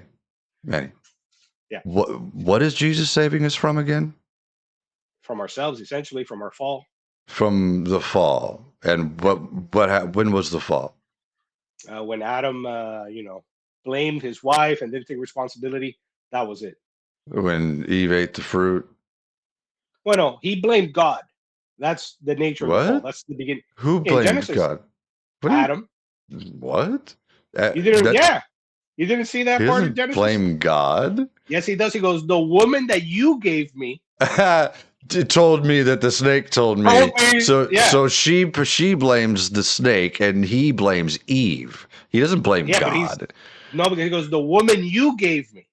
So it's like it's not my fault. It's either your fault or her okay. fault. No, Yeah. So by blaming Eve, he's blaming God. Is that what you're saying? He's blaming both. It's like anybody but me. No, the point is his lack of repentance. Yeah. Okay. He didn't go, "Oh, my bad, God, Okay, I fell," so- whatever. But do you understand that we know that there was no such thing as a first human being? Well, I don't know if we know that. You know what I Well, mean? no, After no. the first one. No, we do. There was no first human being. That's the entire problem with the Bible.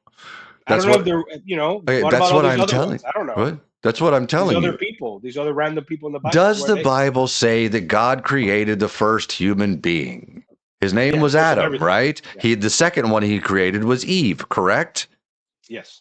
Okay, we know for a fact, based on our genes, that there was never a very first human being. I don't know. I saw the thing I told you about that guy who did the research. He was like, there is one X chromosome that's unique to everybody or something. I don't know. Do you know the term endogenous retroviruses? No, bro. I don't know any of that. We've been through this. I Okay. don't know any of this. Endogenous retroviruses are genetic markers that we all carry. Okay? Okay. We share them, not all of them. We share some of them, a very few number with lots and lots of different creatures. We share a very few of them with very specific creatures, those being the great apes. Like the chimps and whatnot. Like the chimps and orangutans, gorillas. Yes. Yeah. We share some that we only share with that family because we are part of that family, because we shared a common ancestor. And it's not speculation, it's proven. Okay. Do you understand that? The DNA proves it beyond debate. It proves we're like very similar. Huh? Proves that we're similar to like everything that's. No, it proves that we came from the same ancestor. It's the only way. It's the only way that it could have gotten in our DNA. Okay. Okay. It's proven. This is accepted as fact. We are related to the other great apes, and we are related to every other living thing on the planet. Even, yeah. And that's not what the Bible says. Okay. Okay. So which one is right? You're saying that the Bible is right and demonstrable reality. The reality that we can show to be true. You're saying that's incorrect. But I'm saying don't take it so literal. What are you talking about? Either the God did the things or the God didn't do the things. Or they're metaphorical or they're figurative, right? If it's metaphor, then sin is metaphor. Well, sin is the status of rebellion. Sin means to miss the mark. That's all that means. Literally. Uh-huh. Again, if there was what is a sin? When I was an atheist. What is a sin? What is a sin is the things that offend God. Right. And when did those things happen? When did those things come in the fall? When Eve ate the fruit. Well, Eve, that's the fairy Adam and story, Eve. That's the thing, Manny. Is Adam and Eve is a because there's also, fairy there's tale. another fall, Why? the fall of the angels. Which has nothing to do with anything, Well, no, the Book of Enoch links the two of them. Manny. You're just hung up on the genetic thing. No, I'm hung up on reality, and Yes. you don't give a fuck about reality. Listen, I used to be an atheist, bro. Okay. I don't think that you did. You never were. Yeah. Now there's the no true Scotsman fallacy. I wasn't atheist enough. No, I just don't think that you ever didn't believe in a God. Yeah, I was a terrible atheist. I was actively trying to take people away from the faith. I was kind of like you. It's ironic. You, Manny, you were never, ever like me. Yeah, a little bit. Yeah. Fuck no, Manny. Yeah, I yeah, have a little bit. no. I have standards of evidence. Do you? Yeah, me too. I used to think very highly of my own intelligence and my own standards. You told me last time that you don't have low standards. You have no standards. I don't think I said that. You fucking said that, Manny. You pull the clip. Pull the clip. I didn't say that. I would never have no standards. Why would anybody say that? I know. That's why I went, Manny, what the fuck is wrong with you? No. I didn't say that. You gotta pull the clip. You're gonna have to go watch it. I'm not. That's like 4 hours, 8 hours. I'm not gonna watch it. I never said that. If I did say it, I retract it. I misspoke. There. You did say it. I don't. And I'll accept your retraction as long as you start having some fucking standards.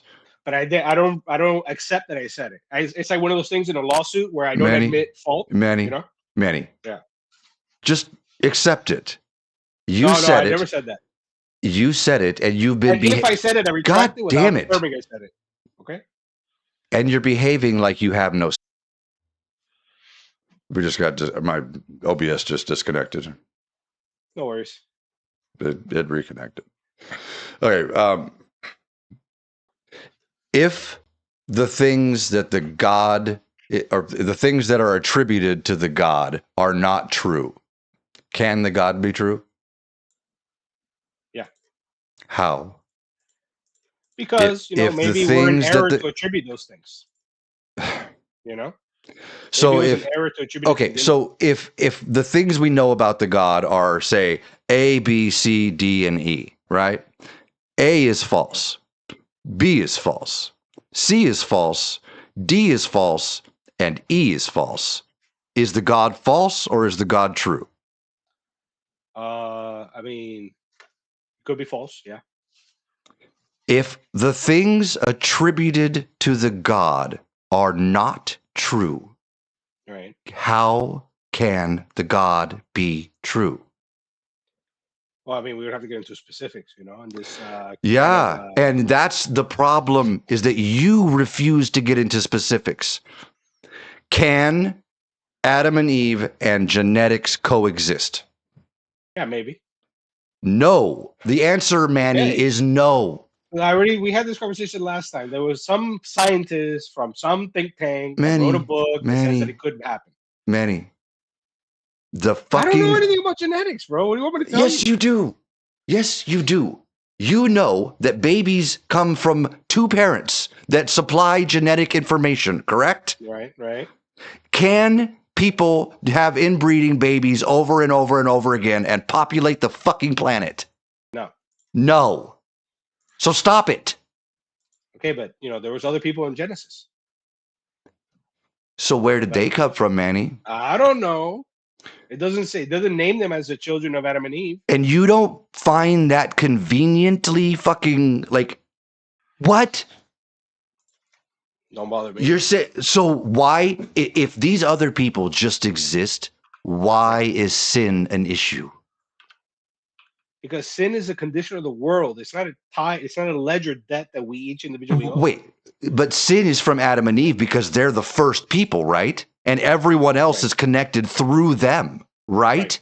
So where the fuck did these other people come from, Manny? I don't know. And that's not a problem for you because you have no standards. It's just not, it's not a problem for me. That's because you have no standards, It is a problem. You know what I do? I go to the people that put the book together, and I'm like, explain and this to you me. look up an excuse instead of actually thinking about the fucking problem. You don't have standards. You go and you look up an excuse. Hey, it's a pretty good system. No, Manny, it's fucking lying to yourself. Hey, it built civilization for 2,000 years. It's pretty good.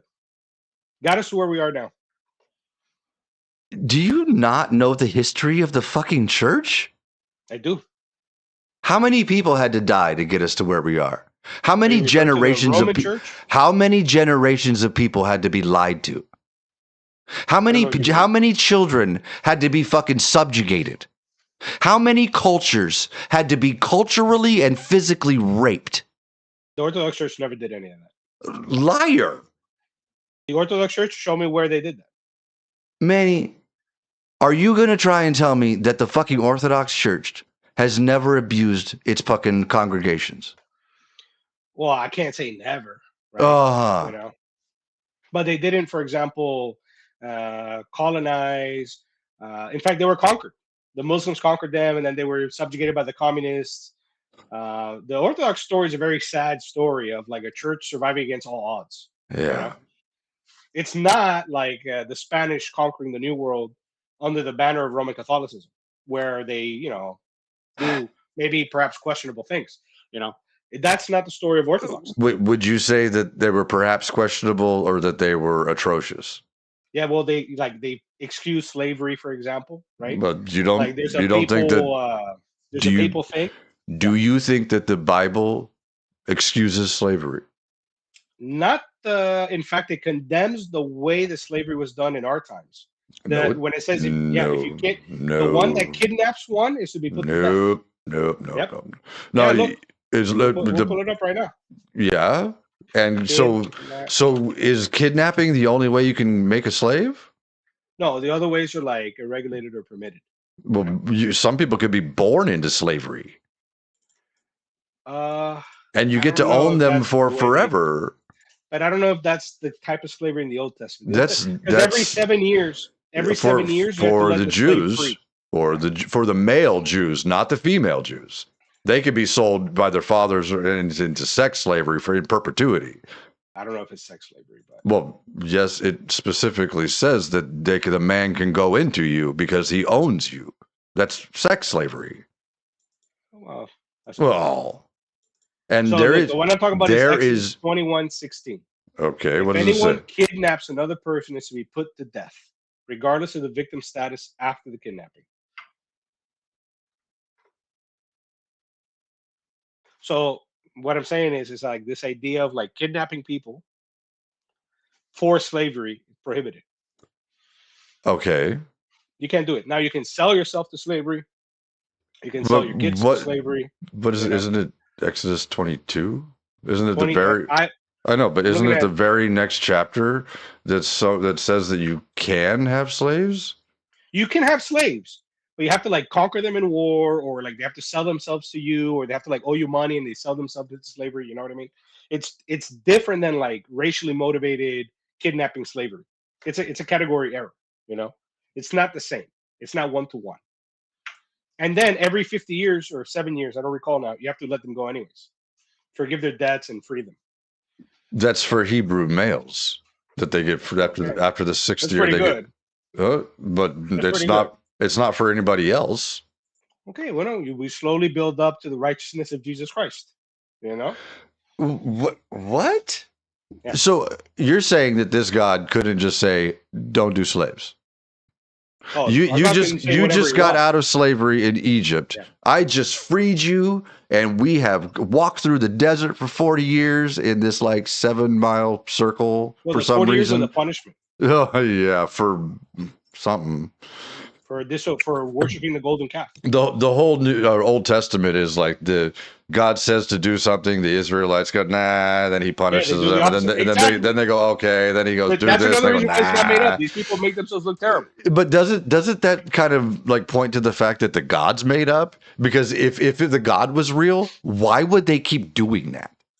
Because that's the fallen nature, bro. We think we're smarter than God. So you're telling me these people they literally follow the cloud of God, right? The pillar of fire, right? On a daily basis. They're just following it, right? And then and the God says, you're gonna do this and you're gonna follow these commandments. And they go, nah, nah, nah. And then he punishes I would rather like, why did you bring us out to the desert? We're gonna die out here. Yeah. Right. Yeah. And they see the power of this God on a daily basis, right? They see the pillar of fire, they see the manna from heaven every single day. They tire of it, right? And they tire. They're like, bro, they're like, God, give me something, right? But they see the power of this God every single day, and then they go like, nah, I ain't gonna worry about that God. Yeah. That doesn't tell you that God is either like weak as shit or non-existent. No, it tells me that we have hardened hearts. Even with the greatest of miracles before you, even with the example of like Jesus Christ, healing all the people, casting out demons or whatever, people were still like, that's not real. Well, it's the same thing. I don't have anything to indicate that stuff happened. I know you don't have anything to indicate the Old Testament happened either, but we're referencing it, right? Well, yes, because you believe in the God. Yes. I don't. I don't think that the Old Testament is real. I've said as much.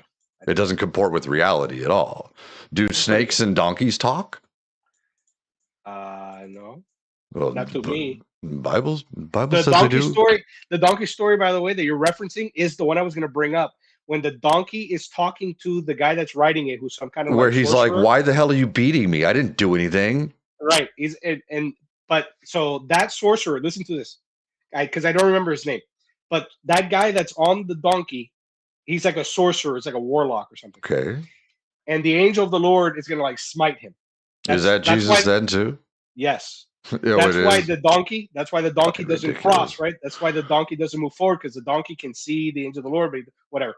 My point is, bro, they found an archaeological record mentioning the name of that warlock in some stele out in the desert in the middle of the Jordan. Okay. So what? So this side character in this story was real. Was real. Did the donkey talk? I don't know. I wasn't there. Okay. The donkey, in fact, know what the church fathers say about the story? Did the snake talk? I don't know. But I can tell you what the church fathers say about the donkey. Okay, go for it. If you're so inclined to hear it. What do you got? That it's the donkey didn't talk. Well, obviously, donkeys don't talk. Oh, right. It's the spirit of the Lord just talking through the mouth, right? No, because they wouldn't profane the Lord to speak. Right. No, okay. What it was highlighting the iniquities of that warlock, who couldn't even perceive the angel of the Lord in front of him, while the donkey could, and the donkey's a brute animal. So it's really an indictment on the warlock, not on the donkey. It's not the donkey has special powers. They were highlighting what an idiot the warlock guy was. So did the donkey talk? No, it's metaphorical. Well, how do you know which parts of the book are metaphorical and which ones are literal? You might want to check with the guys. You might want to check with the guys that put the book together. No. I don't think that we should check with the guys that wrote a bunch of copium down. No, not that they wrote it, because Moses wrote it or whatever. The scribes. Moses. Right? Whatever, whoever wrote it. The church fathers didn't write it. The church fathers interpret it. They're the ones that put it in. That's what I said. Who wrote down a bunch of copium? Well, no, you can call it copium. I can call it inspired. Inspired interpretation is a fucking euphemism for lying. Well, no, I would call it the normative authority to the Bible. What? Yeah. What who gave them that authority? The people that wrote the Bible? Jesus did. So the people that wrote the Bible? No, Jesus didn't write anything. No. Jesus is a character in a book. Right. So the people that wrote the Bible, whoever they may be, who wrote down a story. No, Matthew, Mark, Luke, and John did not write the fucking Gospels. Yeah, they did. Glory to God. Are you kidding me? No.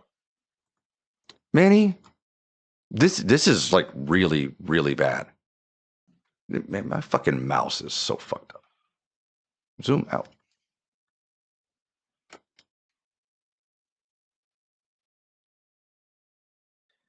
I gotta go soon because I gotta take my daughter to the bathroom. Okay, we'll go in just a second. Oh, damn it.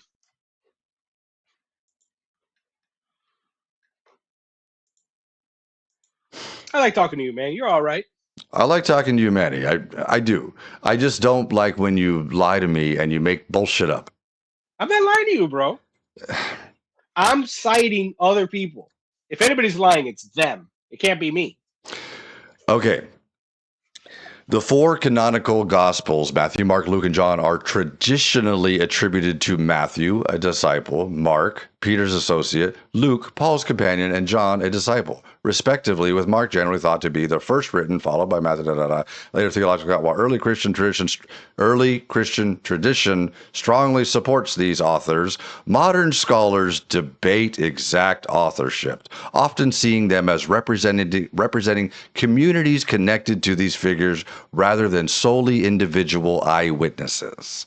Yeah. Like, do you understand that? Yeah. The scholarship does not support that they are the authors. Do you understand that? The point is that these guys founded these communities. No, those names were attributed later. Well, these are real people that went out and formed real churches. Like, for example, Saint Mark founded the church in Alexandria, and he was martyred. This is church tradition. Yes. Yes, it's the same people that gave you the, like. This is what I'm saying. You can't have the horse before the cart. They go together. They go together. You know what I mean? Like, if you take away the church from the Bible, you get your church that is like, look at the healing and look at the rattlesnakes. And if you take the Bible away from the church, you got a bunch of people just talking a lot of shit. You got to put them together, and then you have the promise of something that resembles what Jesus Christ promised. Whoa. Okay. So you're saying that as long as you don't take the Bible for what it says and you go with all of the stuff that people did their inspired interpretation things on, then you could believe it. Yeah, because the point is, so like, why can't I read the book and then believe it? Well, you can. I know. This is a free country. Well, no. If you are reading the book and you're comparing it against demonstrated reality, that which we can show to be true, and they do not match, I cannot believe the book that doesn't match with reality. Okay, that's fine. What I'm telling you is that maybe the way you're reading the book without the inspired interpretation of the church, because you're putting, really, every time anybody reads, like, have you ever read something once and then you read it again like a month later and you have like a different understanding of it and you're like, oh, that's different. I got something out of this. I took something text. different from it, sure. Right. But that doesn't change the factual claims that are being made. I know, but some, like, for example, the talking donkey, the church never said that actually happened.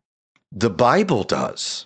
Okay, but the Bible's full of allegories and exaggerations. So how do you know when you read the book, and don't tell me you go and look what the church fathers said? But that's exactly what I do. Okay, but that, to me, that's an excuse. That's you're not being honest with me, and you're not being honest with yourself. No, because listen, Johnny, I'm being honest with you. That's what I do. What do you want me to do? What do you want me to tell you? You're not. To tell you otherwise would lie to you. You're not being honest with me or with yourself. And I don't think you can be honest with me because you can't be honest with yourself. Okay. Okay, I'm telling you that the Bible and, the Adam and Eve story in particular and genetics are incompatible. They are mutually exclusive propositions. They cannot exist together.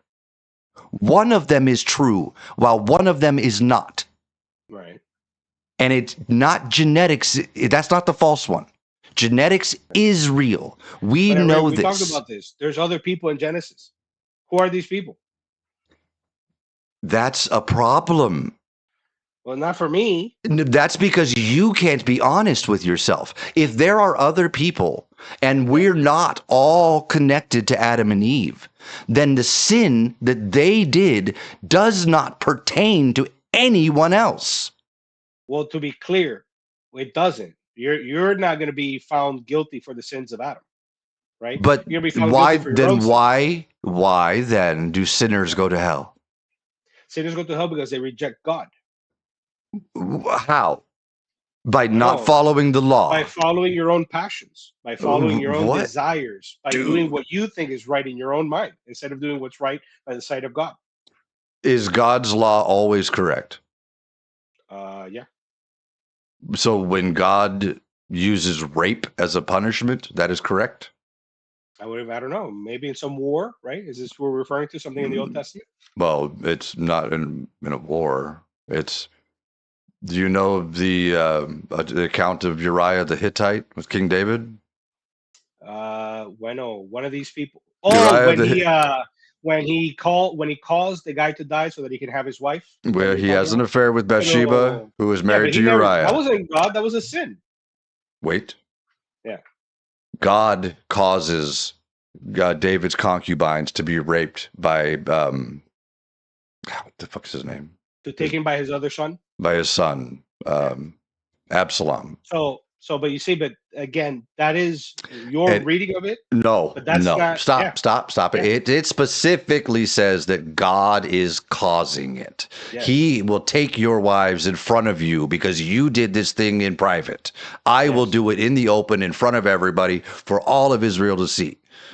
God says, I am doing it. Right. Okay? Yeah. Did the women deserve to be raped? Was Well, this justice? I don't know. I don't think Yeah, so. okay, wait. In Is okay, fact, okay, wait. in fact, that's a moral evil. First, Yeah. is rape ever justified as a punishment for anything?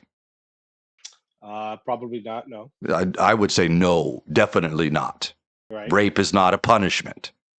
That's a Well, crime. what if there was some Nazi concentration camp guards that were women, right? Would they just No, beat them up and Manny. shoot them and whatever, right? I don't know. Rape? Well, it's No. like rape is less than murder, right? We would kill the concentration camp guard, right? They would go on trial and they Some of would them be, did it. There was some like the summary executions you're talking about when they first came across these camps. yeah. They were whacking some of these guards. Yes, That's what they I'm talking about. were. Like, Yes, they there's were. degrees to this. I don't like these blanket statements. Okay.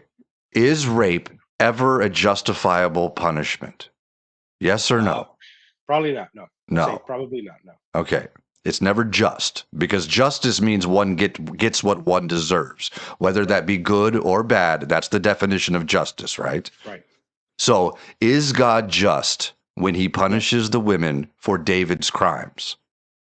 Well, no, the interpretation of the church fathers is that God removes the protection of people and lets the demons run What? wild. Did Yeah. did the wives do anything? No. But this is what happens when God removes his protection. Casts David out of his throne, What has his the sons rebel fuck are against you him. talking about? Well, I know, that's what I'm telling you. This is why I have such a problem with this shit. You've like turned off your brain. Well, I'm just telling you, I'm not going to read it for myself. I'm going to read it, and then what does the church father say? And then I come back and I go, okay, that makes sense. No matter what they say, you just say it makes sense.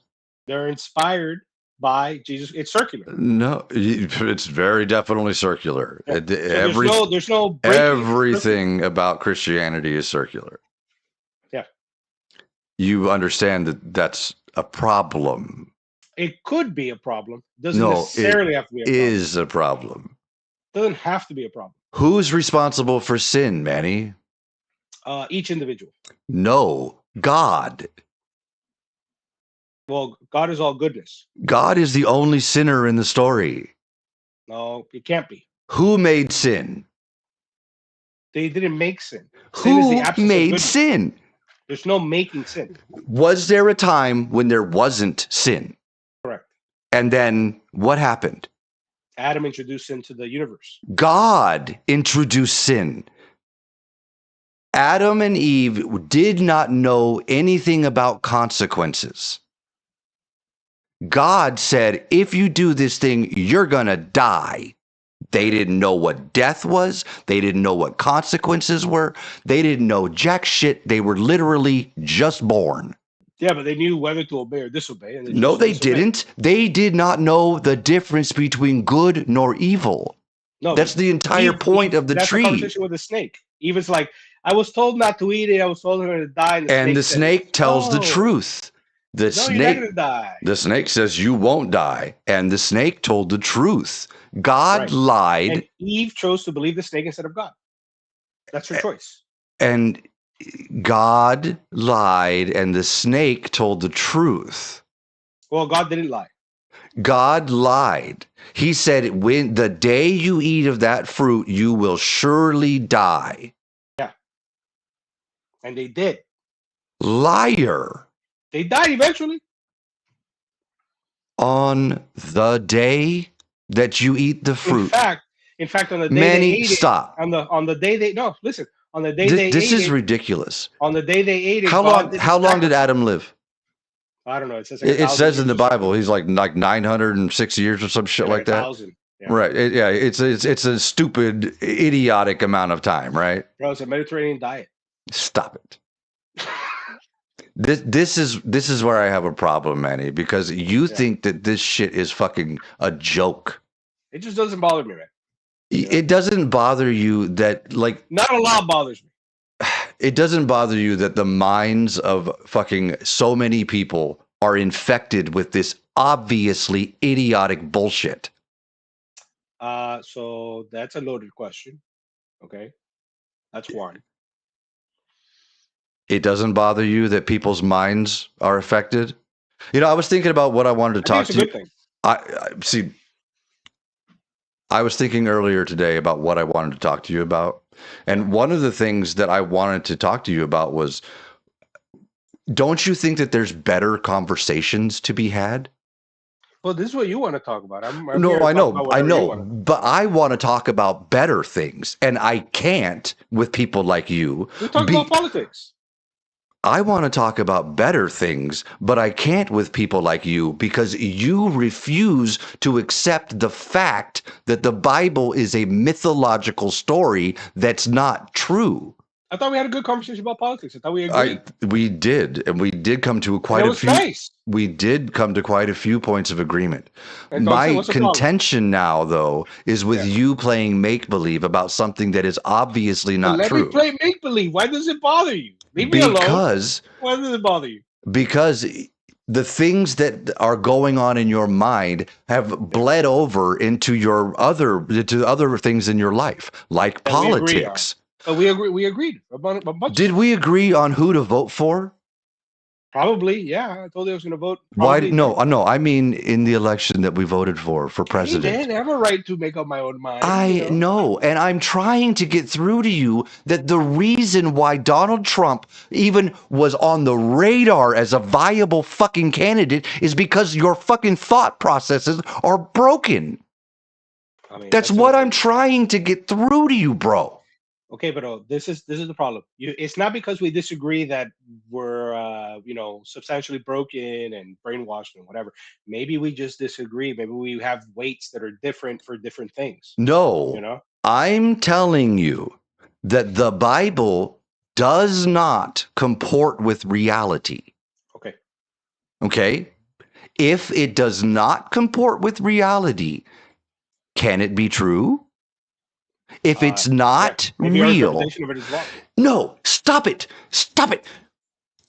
The Bible. But why are you getting so upset? Because it's like your fucking brain has this switch that you've like engineered into it. That as soon as something starts like needling around in there, you go, oh, nope, can't think. Oh, make excuse. Church fathers gotta make excuse. Can't think. It's fucking shameful. Well, you are. How old are you, Manny? What, like 37? 35. Okay, that's a pretty good guess. Do I look older though, or what? I said 37. The beard. It's probably the beard adds a little bit. The little white on it. You're a grown ass adult that's the human meanest being. Thing you've told me. You told me a lot of things. But that's 37 was the meanest. Okay, I'll take everything else that I'm an idiot. Oh man, hey, I'm about to turn 50, man. Come on. I thought I looked good for 30. You know what I mean? Yeah, you look pretty good for a 35. Maybe I need to rethink a lot of things now. Unfortunately, your brain is behaving like a dementia fucking patient. Well, it happens to some of us, right? But Manny, you're not a stupid guy. Okay, so maybe there's something to it. What? Yeah, maybe there's something to it. Maybe you should rethink it. Maybe read a little Church Fathers. Maybe you should rethink it. Maybe you should fucking actually compare the claims that are made in the book Yeah. with things that we can actually show to be true. Yeah. Have you done that? Not the way you do it. Why not? Because You haven't even read the book. So it's a lot of books. oh My my Bible's bigger than yours, God. by the way. My Bible's bigger than yours. You know that the Protestant Bible's missing 6 books? I don't have a Bible. Oh, you used to. No. I Well, you know a figured lot about the Bible. What, you didn't read it either then? well, I've read All a right. So at bunch. some point you had a I've Bible. read many different versions of the Bible. Yeah, but unless you read a Catholic Orthodox version, you're missing 6 books. Sure. Yeah. It's a big deal. Okay. I don't think it's really going to matter that much. Yeah. It comes to the question. It comes to the In- question of like, how do you even know any of this is like, for example, how do you know the New Testament's only supposed to be 27 books? Is there a book missing? Is there an extra book? You know what I mean? Well, I know that the Bible used to be way bigger than that. Don't you know about all the books And that I'm talking they about, yeah, I have a don't you couple here. know about all the I have a books that couple they of were them here. removed?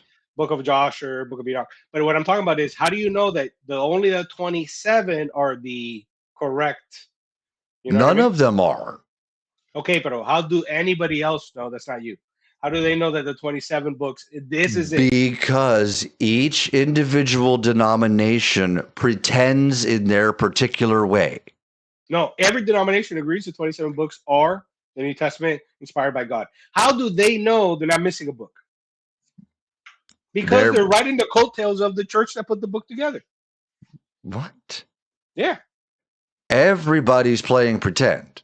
Except for the original church that put the book together. No. Yeah. Every religious person on the planet, it doesn't matter about Christian or Muslim or Hindu. You wouldn't go like this to a Muslim. I most certainly fucking would. I want to see that video. I want to see that if video. I could find one that was brave enough to get up here, you'd see it. Yeah. Do you know how? Okay. Do you know how long it's been since you and I talked? Do you know that how long? Like 2 months? What? Maybe more. I think it was like March. It's been March of what? 2025? Yeah. It's been. Oh my God! It's been almost I know. a year. It's been like 9 months or something like that, or 10 months. That means, bro, my daughter was born. I have 2 daughters now. Yeah. Oh no, I think she was like 2 months old or something like that when we talked last. Dude, that might have been December then of 20. I don't know. I'd have to go look on the video, but it's been quite Trump a few had months. already won, so anyways, whatever. Yeah. Right. That's what I said, like in March. Yeah. But anyway. I enjoy talking to you, Manny. I really do. I just wish. You're all right. I just wish that you would stop making excuses. Hey, man, this stuff is good for me. Manny, it's not. Yeah, it is, bro. How? Sin is real, bro. Sin is real. No, it's not. Yeah. Temptations and the passions are real. What? Yeah. Wait, sin was the result of Eve eating the fruit and the fall of man. Adam's rebellion. It's really Adam's fault. What? It's Adam's fault. Adam was put in charge. He listened to please his wife. He disobeyed God. Then he blames his wife and he blames God instead of taking responsibility. It's Adam's fault. And how it's a trope against women. It's a trope against women to blame it on Eve. Yeah, it's your fault, lady. Why do you think that women are considered to be property in the rest of the Bible? It's directly responsible. The best example of a woman is the Virgin Mary, or a holy Theotokos. What? Yeah, she's the highest of saints. You get that she was impregnated without her consent, right? No, she consented. No, she was told. Well, go read it again. No, she was told, and then she says, "Okay, my lord, do what you will." All right, there you go. That's consent. If you are a female in middle-age Palestine, and a male in charge comes up and says, "This is what's going to happen," or else, what do? Well, there's even prescriptions in the law about that in Numbers or Deuteronomy, one of the two. There's prescriptions on how to fight back and what to do, how to yell, and all this. So she could have said no. In her whole life, listen, When the it's not a Lord singular comes yes, and says but you're it's not a going to singular be yes. impregnated by the It's Holy not, Spirit, but it's you not can a say singular no to yes. that. When Well, listen, God says this is what's going to happen. she would never say no because it's not a singular yes. She's been saying yes to the Lord her whole life. That's why the church teaches that she's sinless. Whoa. Yeah, The things you have to fucking believe, man. the things the church says. Just Which is why beyond being bizarre, a dude. Protestant, you kind of lose this edge. You I, get those conclusions. what? You need like the Theotokos, the Virgin Mary is ever virgin and sinless. This is what the church teaches. You don't think that it's more likely that like a young woman just lied? It's the other explanation, right? Right. So you're saying that the most probable explanation. Oh no. The most probable is that she's a liar and the whatever, So right? why That's the in the most hell probable. are you going with the least Because I don't go probable? off of probability, I go off of the divine providence. This is what I'm talking about when I say that the switch gets turned in your head. Yeah. I don't go off of probabilities. I go off of what? You said divine Divine providence? providence. So The you go single off through line through all of scripture. so you go off an assertion that is completely and utterly unfounded. Bueno, listen, the conclusions that it has for my life are immensely positive. Wha- Do you mean like socially? No, in fact, socially, I've perhaps suffered. I've lost some friendships. I, You I know? I Yeah, wouldn't doubt that. I mean, yeah. you start going around saying crazy shit. People think you're crazy. It's not so much that they think I'm crazy. They're just like, hey, man, I don't care. Don't they've I've literally been told this. They're like, I don't talk to me about God or family. That's what they told me. And I was like, bro, we're not gonna be associates anymore because don't talk to me about God. Okay, fine. Maybe I'll find my way to weasel in later. I don't know. But not to talk to you about family, You don't I don't see know, what you man. just did, do you? Yeah, yeah. When you went, oh, it's like I'll weasel it in later. I'll weasel it in, bro. I'll find a way. Yeah, you don't see a problem with that, do you? That's called being a piece of shit, dude. Why? To talk to you about God? To when someone says, "Hey, I'm asking you to respect my boundaries. Do not talk about this," and you're like, "Yeah, yeah, yeah," and in their head, they're like, "Ah, I'm just sneak it in." Like Well, like for example, this. Let me just finish. that's being a piece of shit, dude. Okay, fine. You can think that. I understand. You can You think tell that. me It's how fine. it's not. You tell me how that's not being an absolute piece of shit.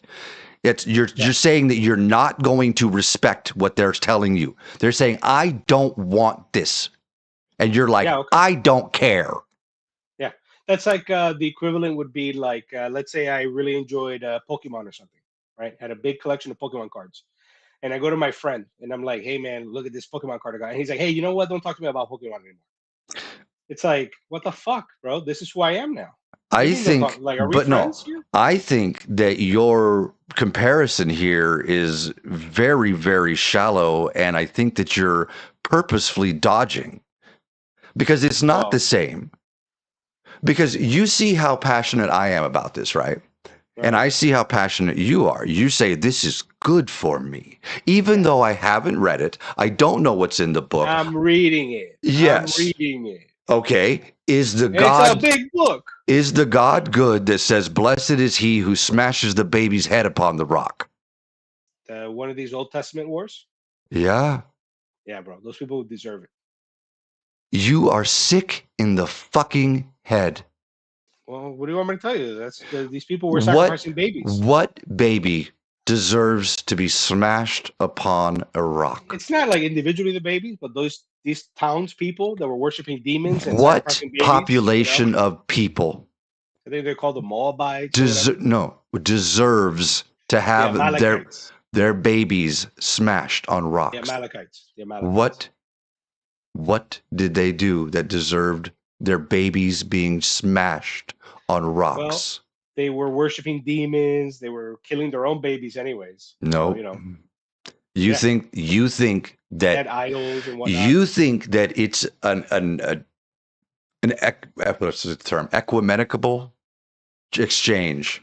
In order to save the babies, you go and kill the Well, babies. it's like to make space for Israel, right? Like they're holy. We got Right. to get rid of these That's human worshippers. there was Yeah, honesty. There yeah, was honesty. The entire narrative in the Old Testament is the Israelites going and raping and genociding and stealing from other people right, on the command of their God. right. Right. And you think this is a good God. Yeah. How? This goes back Hey to the man, question I asked before. sometimes wars are justified. You know what I'm saying? Is genocide ever justified? It could be, yeah. Like for example, when we nuked. Manny. This is the example I gave you. Like when we nuked Hiroshima and Nagasaki, there was a lot of It, innocent kids there, yeah, and it was a fucking atrocity. but it ended the war. Manny. And we've not just that, we firebombed the rest of Japan. Like it was terrible what we I did to those people. know. It was Okay, fucking but it horrible. ended the war. And you know what? There could have been ways where we didn't have to nuke them. I'm sure, but that's what we did, right? And no amount of hand wringing is going to make No, you people go can't back. take it back. That's You for know, sure.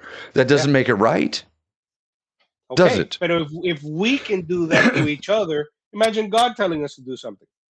if we had, if we were omniscient and we knew everything and we knew the outcome of Hiroshima and Nagasaki and all those fire bombs, if we knew every single person that was going to suffer and the amount of suffering that they were going to go through and the tortures that they would endure and the things that the survivors would endure, and we Yeah, knew all of this in excruciating detail, and we did it anyway, yeah. would we be good or would we be bad? I don't know. I think it depends, man. I Fuck think we you. did know that. If we knew all of that, We knew how many people lived there. did You know what I we mean? know? Did we know what was going to happen when we dropped the first nuclear bomb? Did we even Yeah, know? bro. Did we even know it was going to work? Yeah, we tested in We the desert in Nevada or right. whatever. We had done one test, Yeah. and we And had. if it went like that test, a whole bunch of Yep. people were gonna get scorched. Yep. Yeah, that's what I'm saying. Yeah. And do you know And we why? did it anyways. Do you know why we gave them warning? Do you know we gave them warning? Yeah, we dropped leaflets in different Yeah, cities. all over, like 3 days Get out, before. get out, get Get out. out, get out, get out. We tried, right? And we didn't know like God would know, Yeah, right? Because we're not omniscient. right, We don't know everything. God supposedly does know everything, right. right? He knows everything, right, Manny? Yeah. So is the God who knows everything and knows every possible solution to every possible problem, is he good for commanding genocide? Is that a just way to Yeah, it's deal with? always when he says it, it's always good. Right, because you don't have any kind of morality, right? You have divine My right is command. based on God. Is You whatever have God what's says. called divine command theory. Maybe I don't know. I think that's like a Protestant thing, but maybe. No, that just means that if God says it, it's by definition good. If God Yeah, says it yeah, or commands yeah. it, it is by definition good I because think it's God. Because I think the God Orthodox is Church good, would say that. Let me see. right? Let me see what the. Yeah, divine command theory. Let me tell you right now.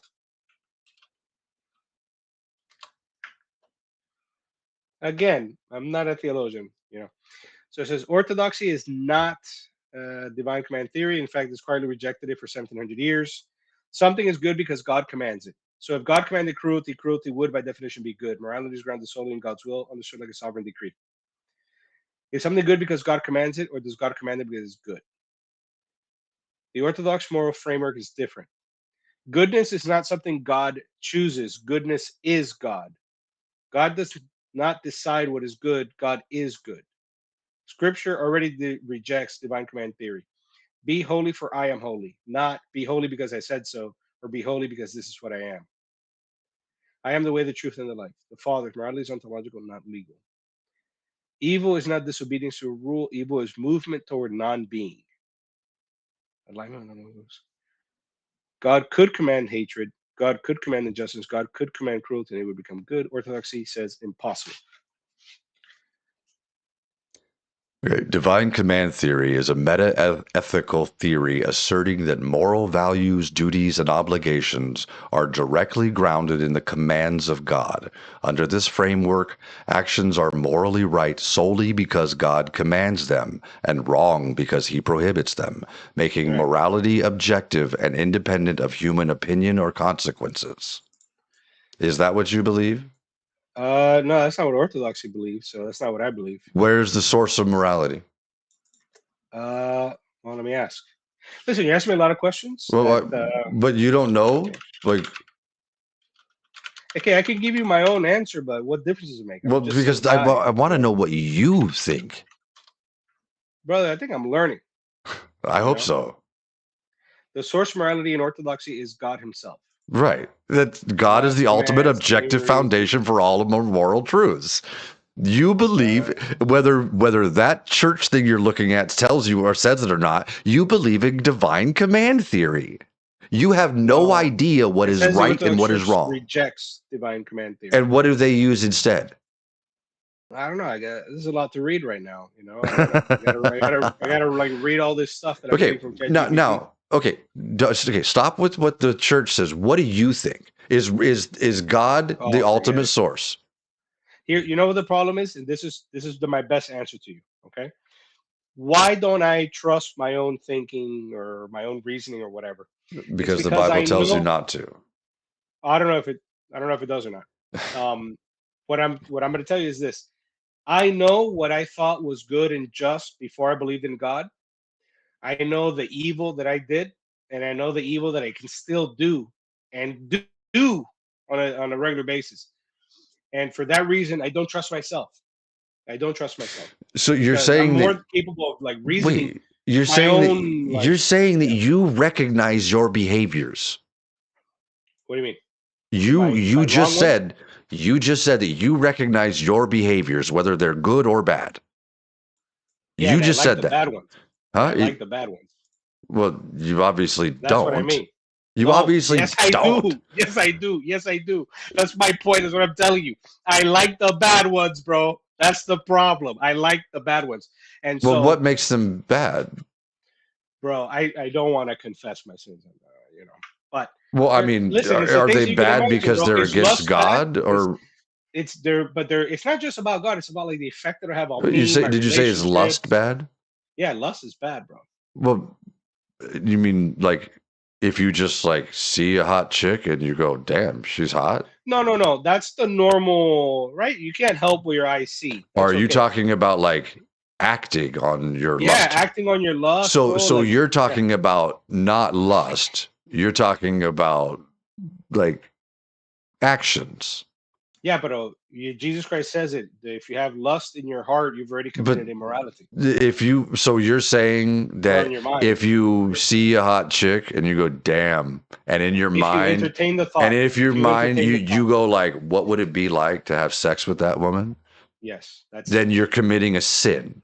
Yep. And you think that that is somehow wrong. That Yeah, if you don't, if you don't, you because never, you're you're saying objectifying her. you never act on this. You never even speak to her about it. You Some never. sins are only thoughts. Thoughts can be sinful. Do you know what thought crime is? Yeah. And do you think that that's a real thing? So not thought crime, but thoughts can be a sin. So I'll give you an example. Let me give you a better one. This Like, is the let's problem with say, religion. no, but hear me out. Hear me Thinking out. is not a sin, Manny. Listen, not thinking. Listen, let's say like we didn't get along, right?